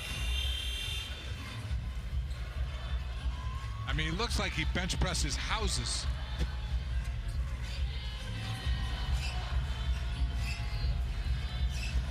So Shamar Wilson will go to the free throw line. Probably can in this real estate market, Dave. That's a good point.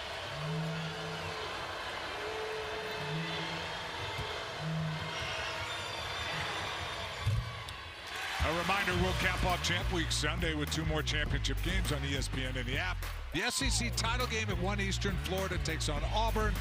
Then the final automatic tourney ticket will be punched by the winner of the American Championship game between Temple and UAB. Auburn's head coach is Bruce Pearl. When he was at Tennessee, one of his young assistants was Todd Golden, currently the coach at Florida. They will go at it. As Moore goes at it, kicks it out to Harrison, who can't get it, but Luke Ward runs it down.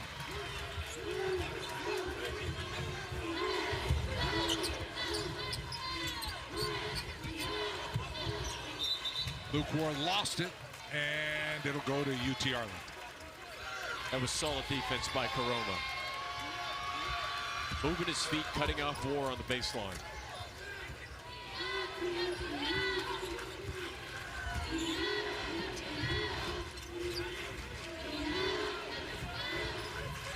A little Ricky action. Now Vining left alone. And Vining hits the three. Lead back to 5.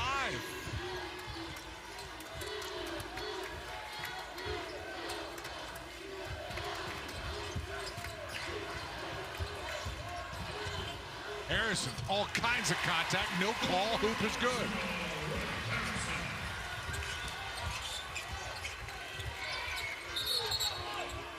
War and Wilson battling underneath. And they will call that on War. This execution for Arlington is called Ricky action. Watch Talbot come off a back screen, and then he comes off a down screen. Anytime a player comes off a back screen and then down screen, it's called Ricky action. They usually run it for shooters, but Talbot, having the presence of mind, he wasn't open, turns down a contested look for a better look for a teammate.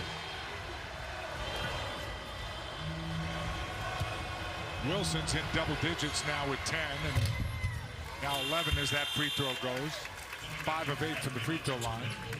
Brennan comes back in, and Luke War has a seat.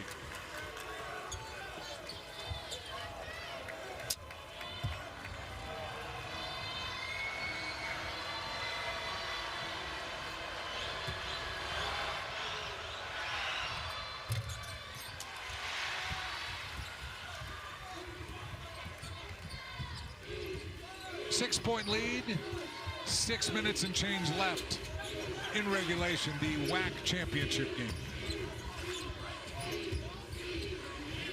More inside. And yet another whistle. He'll go to the free throw line and shoot 2.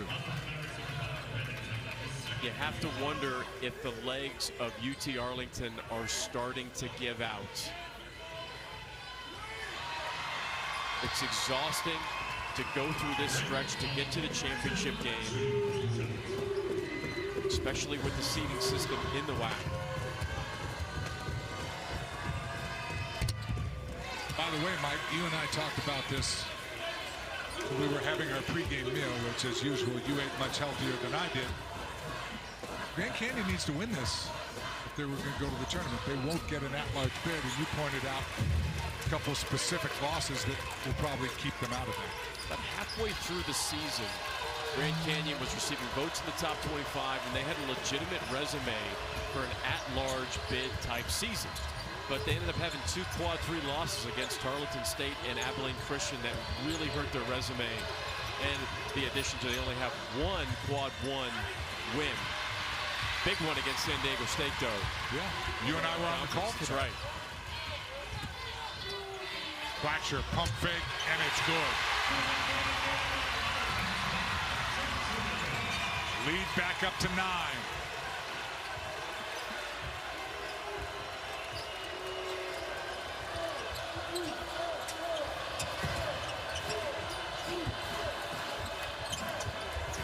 The Havocs in the student section getting a little louder.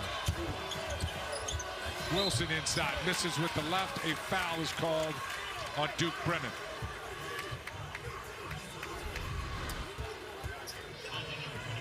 A hezzy quick cross from Blackshear, and then another ball fake. Blackshear has just been, I'm so impressed with his humility of committing to come as Blackshear. And Russell going at it a little bit. Yep. Ref just told us take a step away from each other. Because we don't need another whistle. No. And we don't need one of those two getting thrown out.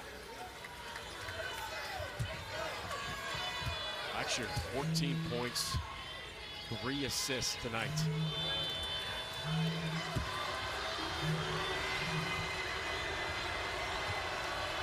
Seems like Wilson has lived at the free throw line the last 5 minutes. He's shot 11 free throws now.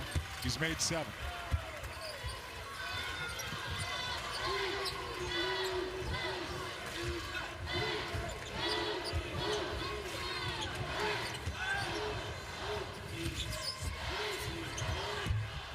Harrison, no. Fell to the deck. Arlington has numbers. Binding to a trailing Wilson, who charges in and draws a foul that they call on Brennan, and Wilson will go back to the free throw line.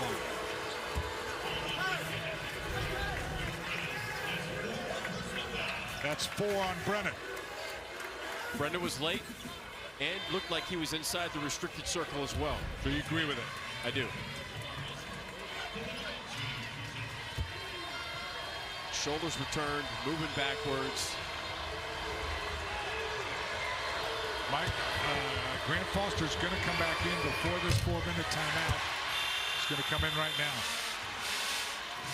And Grand Canyon's starting to have limited flow on the offensive end. And I just feel like I'm waiting for UT Arlington to turn up the juice a little bit defensively from a ball pressure standpoint. I think the issue that what we're seeing is the game's being called so tight, it almost feels like the guards, the backcourt for UT Arlington, are kind of taking their foot off the gas pedal because they don't want to send Grand Canyon back to the free throw line. There's a little bit of pressure.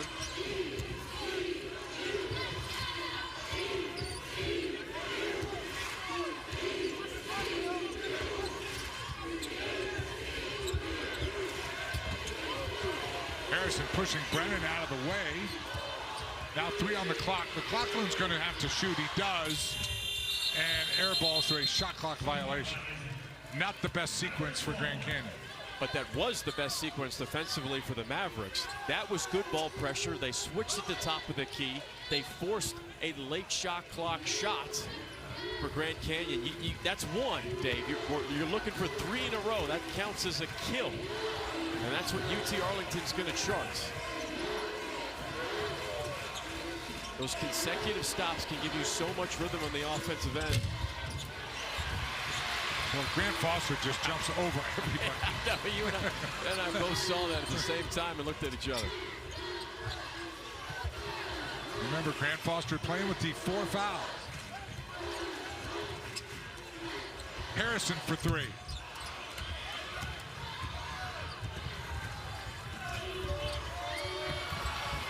Oh, transition. Here we go. Nice big bucket. Philip Russell. Here we go. A 4-point game. Timeout, Grand Canyon.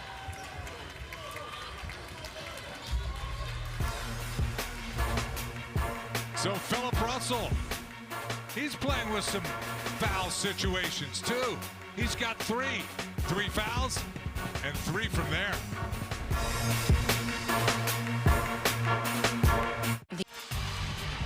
It's a 4-point game, 3:55 left, and Philip Russell doing it with 3 fouls, Mike. We've seen everything in his bag tonight. Step back jumpers. We've seen him put defenders in hostage situation. We've seen him change speeds for quick layups. And then in transition, not an easy shot. Every hooper knows you got to get your feet perfect in that light jog and semi-transition. 15 points for Philip Russell. Meanwhile, Grand Canyon's gone a couple minutes without a hoop.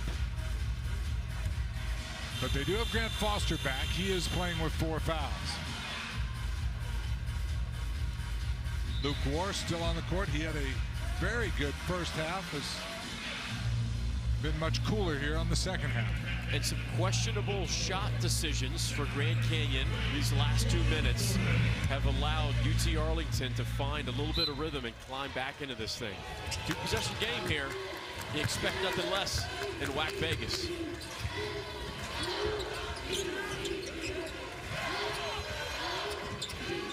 Grant Foster waits, gets the screen from McLaughlin. Now has Wilson. Now he takes Wilson off the dribble. Nice defense. Good. Oh, wow. Gabe McLaughlin. Shooter. Talbot comes right back and answers just like he's done the last 2 nights. He's a shooter. All right, those 2 plays got everyone's blood pumping.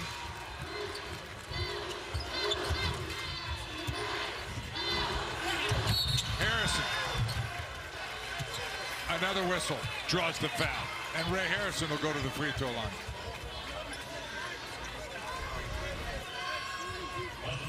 Grant Foster, you want him to look to be a passer. He was there, Mike. How difficult is a pass like that? That's a big time pass, and then Talbot comes right back. Talbot, yeah.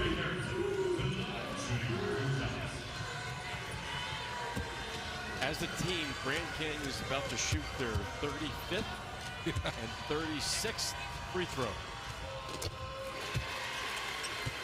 It sounds absurd to say it. Harrison, 8 of 10 from the free throw line tonight.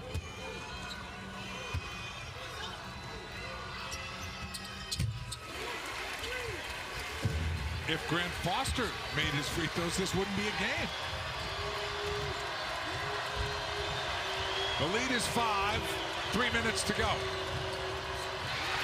Moore with a great steal. No! I would have left. Oh, I would have left. I would have walked out of Orleans Arena and just walked straight to the strip if Grant Foster were to finish this. Oh, my goodness. Oh, man. There was a lot of turbulence on the runway before he even tried to lift off.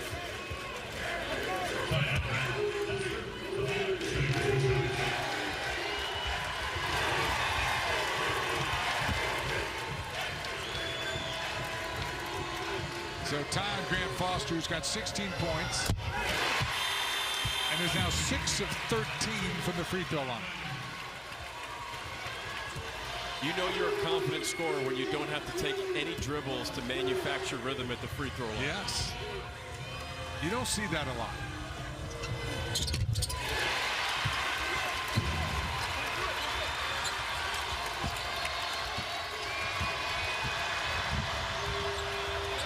These 44 free throw attempts, by the way, Mike, that's a season high even for Grand Canyon.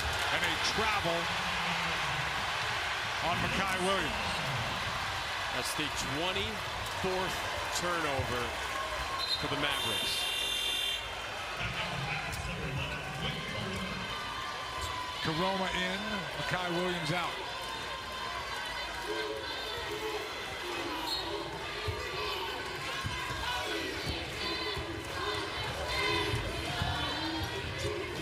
Gordon's got 4 fouls.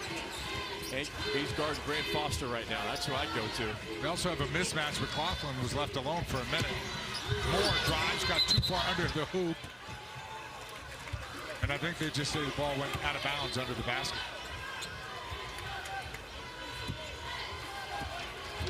One of those rare no-foul situations, Mike.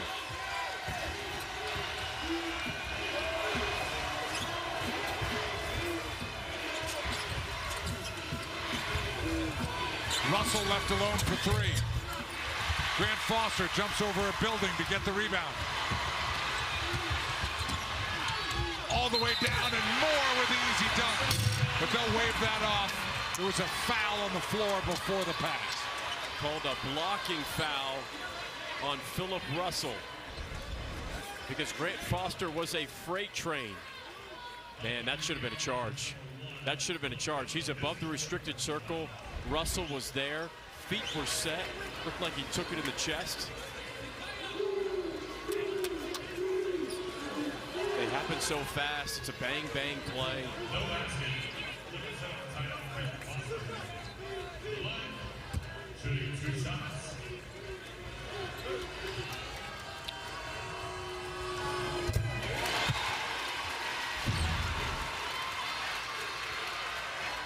Do you agree with it, Mike? You know why I'm Was he in the actually restricted changing? area? I'm going Okay. it back. It's because Russell lifts his arms up and pushes his arms up in the air. Okay. He pushes both arms up in the air at the very end.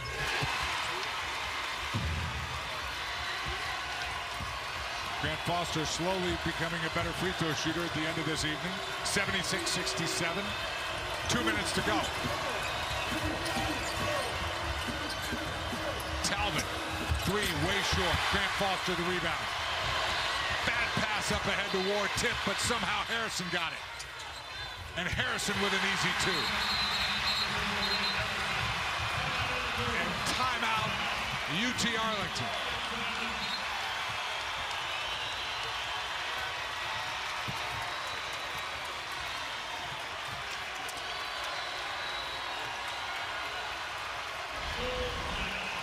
And the Havocs can start to smell it. Air ball from Talbot.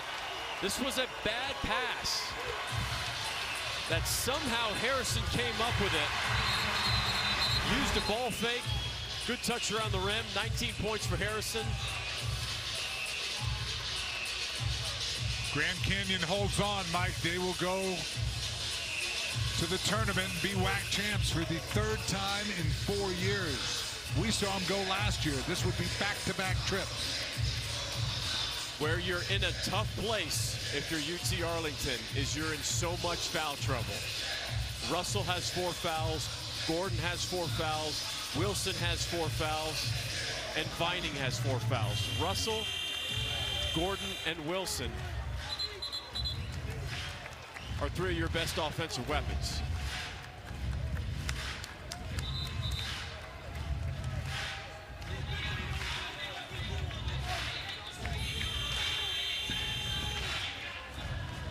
We mentioned in the 20 wins for UT Arlington, the Mavericks, they scored 70 or more in all those 20. They have 67 right now. 70 might not be enough to get it done. That guy's getting it done, though. Face painted, wearing a cape. Who wears a cape?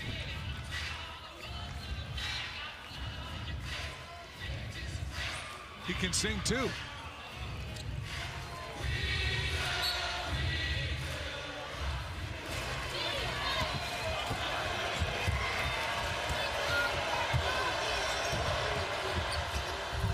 The speed and quickness once again of Philip Russell on display. Will it be enough? Only a minute 24 left and a 9-point deficit.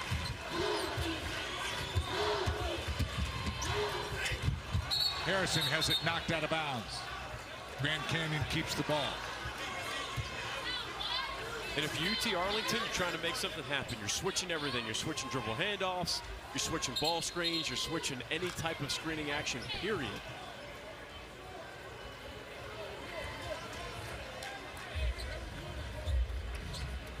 They're going to review this. Yeah.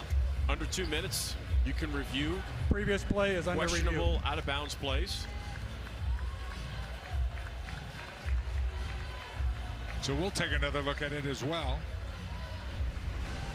This is what they're looking at, Mike. I mean, that goes out on Talbot.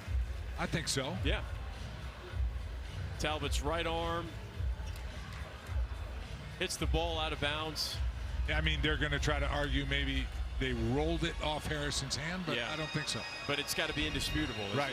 Is that enough? Is that angle enough to where you can completely overturn that call? I don't think you can. Call on the floor should stand here.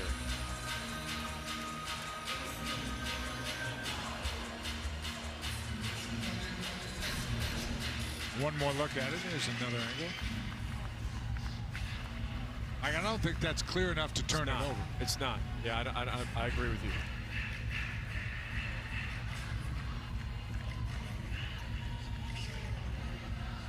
Lopes have only lost 3 times in the history of this WAC tournament, all to New Mexico State. No longer in the WAC.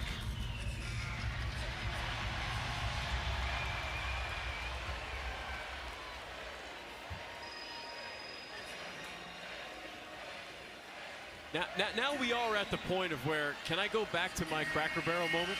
Yeah, go. An additional Cracker Barrel moment? Yes, please. I do think this is too long. We're taking too much time to review this. I agree. And it's making a choppy game even choppier. The question, right, that you and I had initially is when Talbot hit it, did it roll off of Blackshear's right hand? From all the replays we've seen, I don't think there's indisputable evidence here to say that. To me, you make the call on the floor, it should stand here. And that's a great look at it.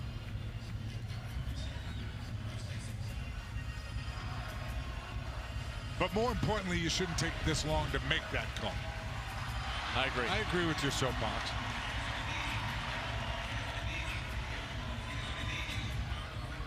And then, unless somehow they have 8 different angles we're not seeing, which I don't think's the case. Well, if the ball does go to UT Arlington here, right? You've got to get it up the floor quick. I mean, this is quick bucket. Set up your full court press, get deflection or steal time. That's your thought process. I mean, this has to be a fast push and go. After review, the call has been reversed. Blue ball. And it's reversed. Okay, so they saw what we did not see. 1 for 2 today for me. Batting 500. I was with you. Great opportunity for UT Arlington. You got to get it and go.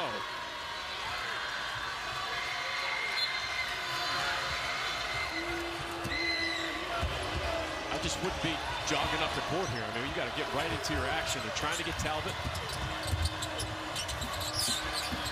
Russell in trouble.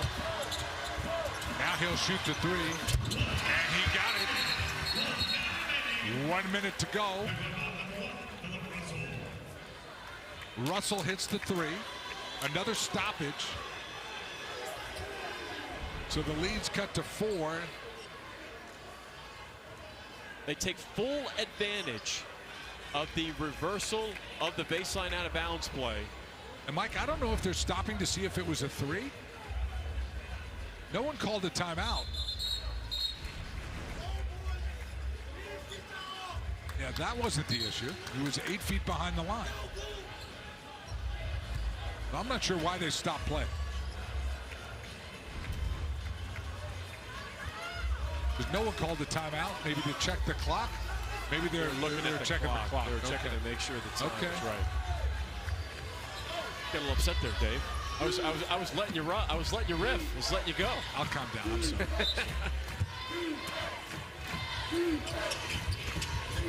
Dangerous pass. Wow. What a catch. But then he lost it.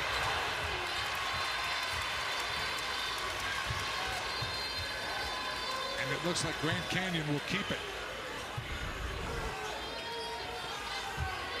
Very dangerous pass from McLaughlin. Wow, that actually should have been.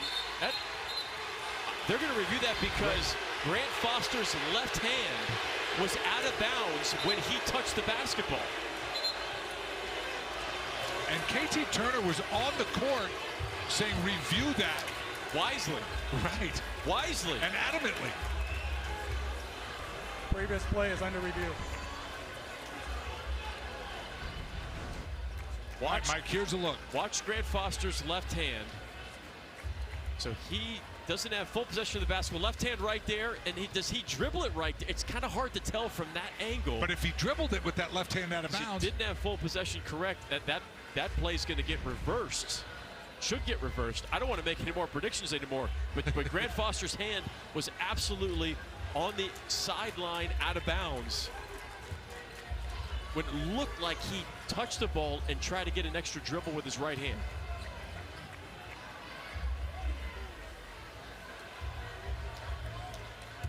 Brooks Wells, Mike Greenstein, Kelly Self trying to sort all this out.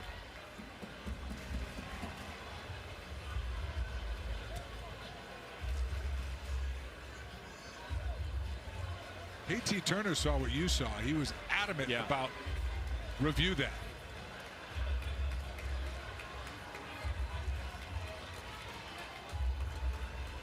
And I'm going to say this gets reversed as well.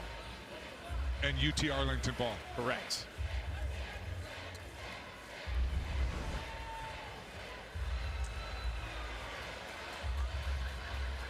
Dribble, yeah, he touches. I mean, it appears he does. Yeah. We can't see it definitively. It looks like he sure does because the ball came back up. Yep.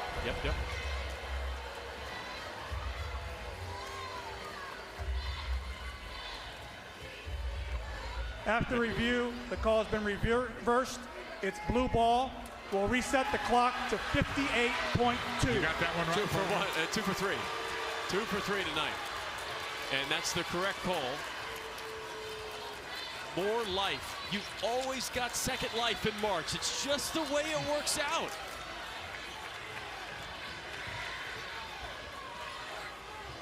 .58 seconds left. Each team with a timeout. Grand Canyon has one left. A three or free throws here, best scenarios. Threes or free throws. Russell trying to go over War, hangs in the air. Oh, it's a tough shot. It's a 4-point game.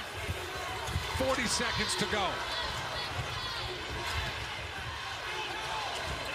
They need to foul here, don't they? They were trying to foul Luke War, yeah. They finally did.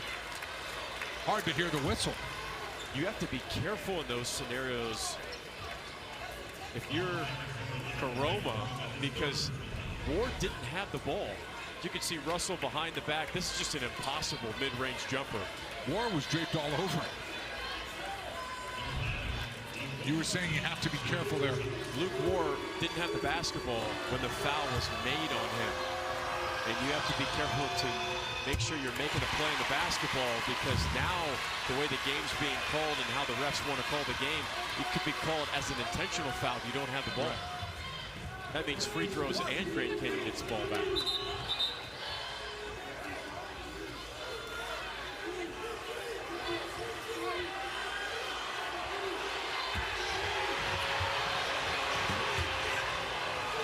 Both coaches know that the other coach deserved a technical for getting out of the coaching box.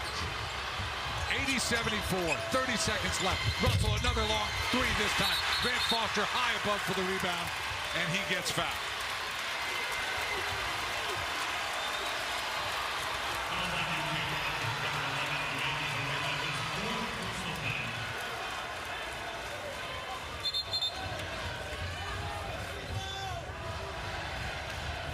Grant Foster will go to the line and shoot his 17th free throw of the night.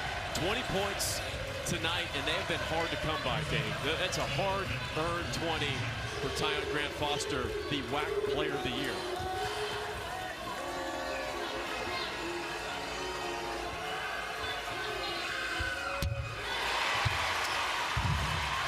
The lead is 7.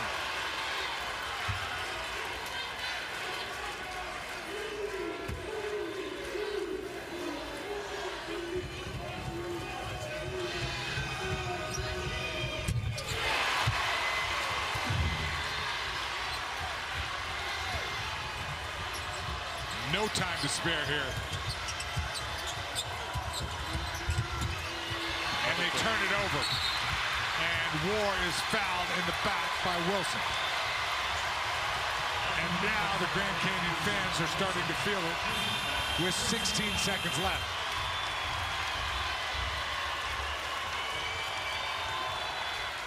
And the Mavericks just ran out of gas, Dave.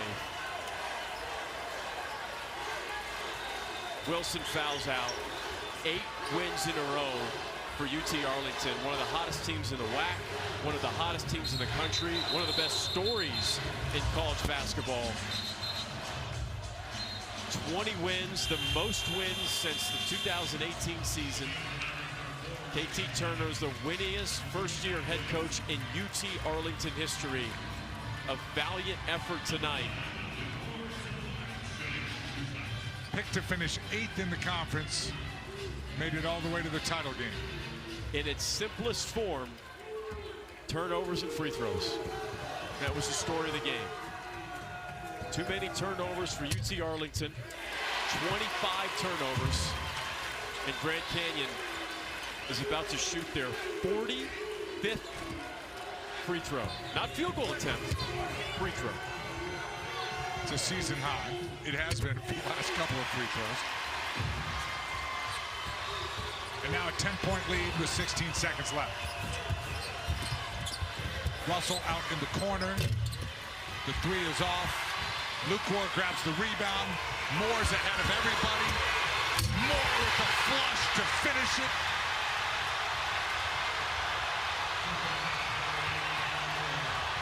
Oh, and now the ball was just thrown. And now we have a very unfortunate situation here.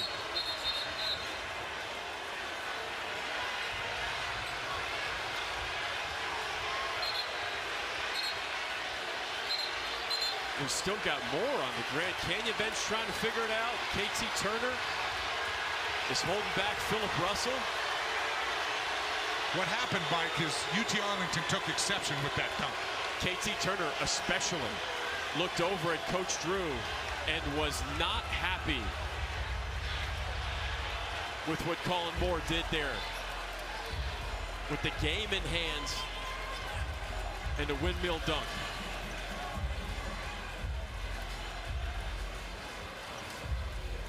Coach Drew didn't acknowledge KT Turner. I mean, KT Turner was almost, I think he was beyond the half-court line. This is Moore with just seconds left. Watch what happens after the ball goes through. Russell just comes up and body slams him. And Bryce Drew is screaming at his team to get them back. Someone also threw the basketball. That'll be a dead ball technical on Philip Russell. It hasn't been called yet. I'm just, if I'm reading the rule book correctly. Yeah, Russell has 4 fouls. Not that it matters now. Right.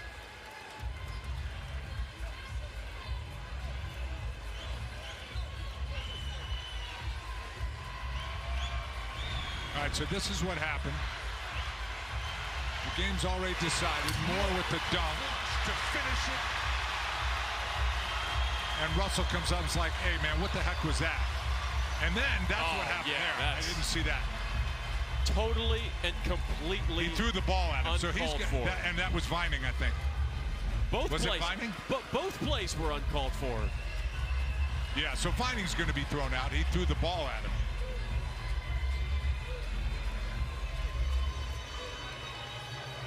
The bump would be a technical. Vining would be thrown out for throwing the ball, wouldn't he, Mike? Right. The bump would be the technical. Yeah. The throwing of the basketball would be, you're throwing Vining out. Now the two coaches, and they're talking it out and making amends right now.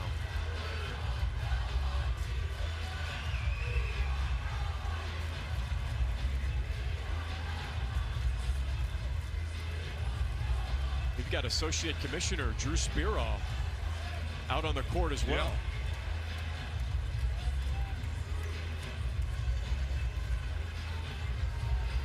And KT Turner was classy there. No question. I mean, no question. I mean, he's a fiery competitor. Absolutely. But tons of class, going over to Coach Drew and the coaching staff, talking it through. And by the way, do you have a problem with Moore dunking the ball? It's not something I would do. I think in a championship game, you're trying to throw an exclamation point down, but it's not something I would do. I'm not a huge fan of it, but I also don't think it warrants something that just happened. It doesn't warrant a shove and then chucking the basketball at Moore. I mean, Vining can't what do are that. we doing? There's no part. I mean, that. What are we doing? I've got way bigger problem with that than the bump by Philip Russell. I mean, I'm not sure what Vining was thinking there in the middle of a game. The amount of reviews that we've had in this game.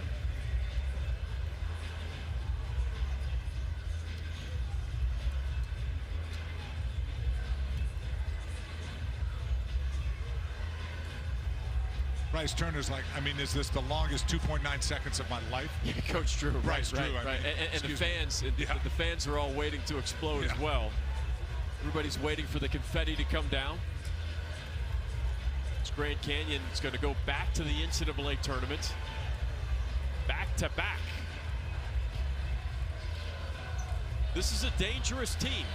You've got Grand Canyon with a pro prospect in Tyon Grant Foster.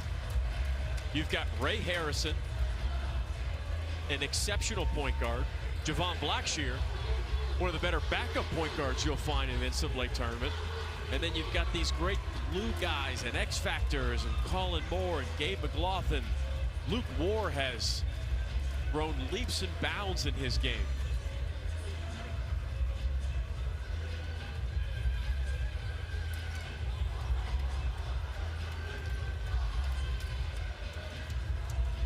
And what's unfortunate too, Mike, is that this game's decided, but they have to, I guess, cross all the T's and dot the I's. You can't just say this is over.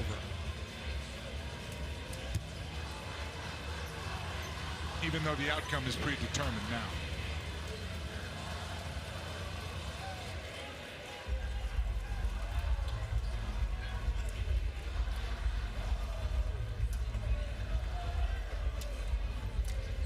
Grand Canyon has looked like the best team all season long in the WAC. They're going to finish out on top, right on par with preseason expectations.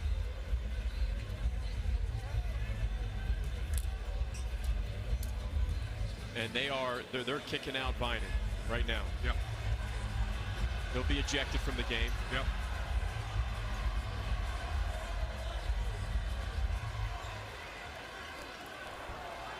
After review, we have a flagrant 2 personal foul on blue 1. We also have a flagrant technical on blue 4. And white 1 has been ejected for leaving the bench.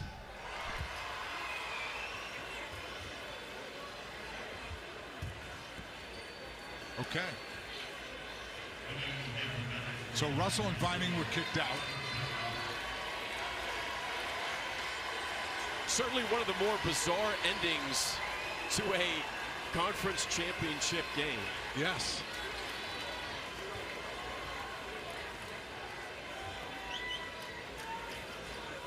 And Moore, who rightfully or wrongfully started this all off with the dunk, will now go to the free throw line.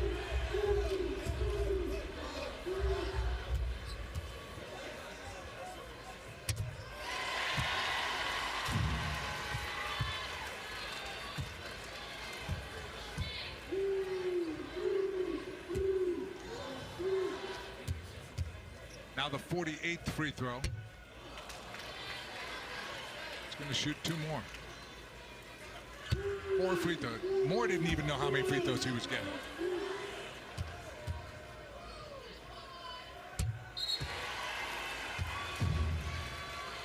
One more.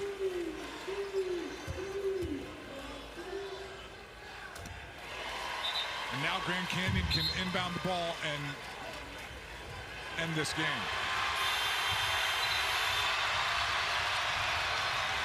And the party is on in Las Vegas for Grand Canyon.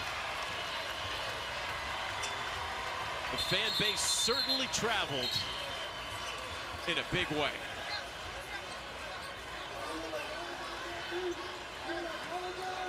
And now they just have to throw the ball in. Looked like UT Arlington was going to leave. Got to wait 2.9 seconds. And now it's official.